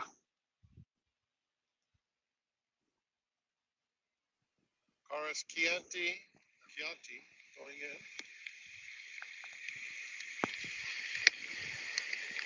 Somebody's stutter step coming out of the gate there. I think it was the 11. The 11. She Wants War very fast. Opens up 2 lengths. Now it's 3. Girls Rock comes away in second. And Come now on, Katie. Headed on the outside by Gellhorn. Gellhorn coming after She Wants War. The favorites are 1, 2, 3. And then it's Hidden Agenda, 7 lengths off the lead. The distant trailer, Cara's Chianti. Yeah, I need the 9. Into the far turn, She Wants War through a quarter that went in 21 and 4/5 seconds. She Wants War pressed hard by Gellhorn second. It's 3 more back to Girls Rock. She Wants War has Don't come off that. Trying to shake loose now with a quarter of a mile to go. Drifting wide. You come There's off room that on the rail, you inside for Girls Rock. stinking 4 horse. The chase Come on, She Katie, Wants go. War. She Wants War. Girls Rock on the inside, and Gellhorn is in third. Come on, Final Katie, go. furlong. Girls Rock keeps coming, and She Wants War. She Wants War or Girls Rock. Wow. 6 horse. Holy cow, that's 6-1. A triple for. Came off the rail. Yep. Knew it was going to happen as soon as I saw horse come off the rail. Knocked me out of breakage too, because the 2 people behind me had the 6. Yeah, that's what we were worried about. Oldie come off the rail and pushed her off the.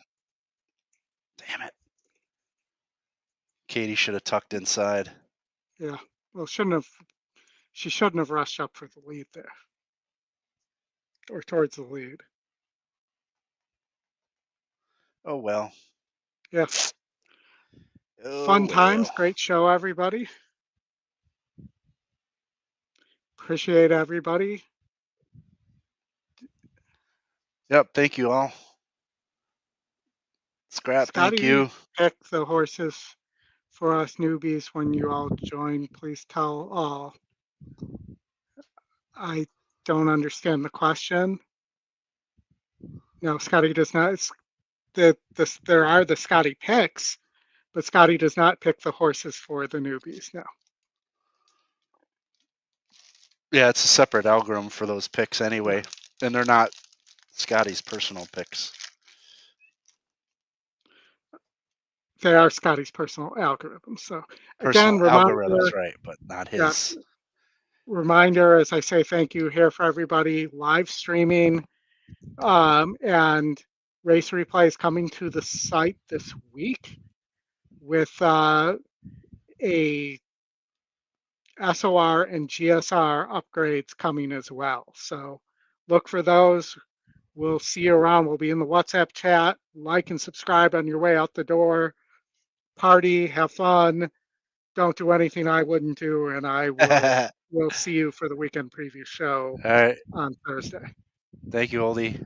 Have a good week, Thank you, y'all. Mike.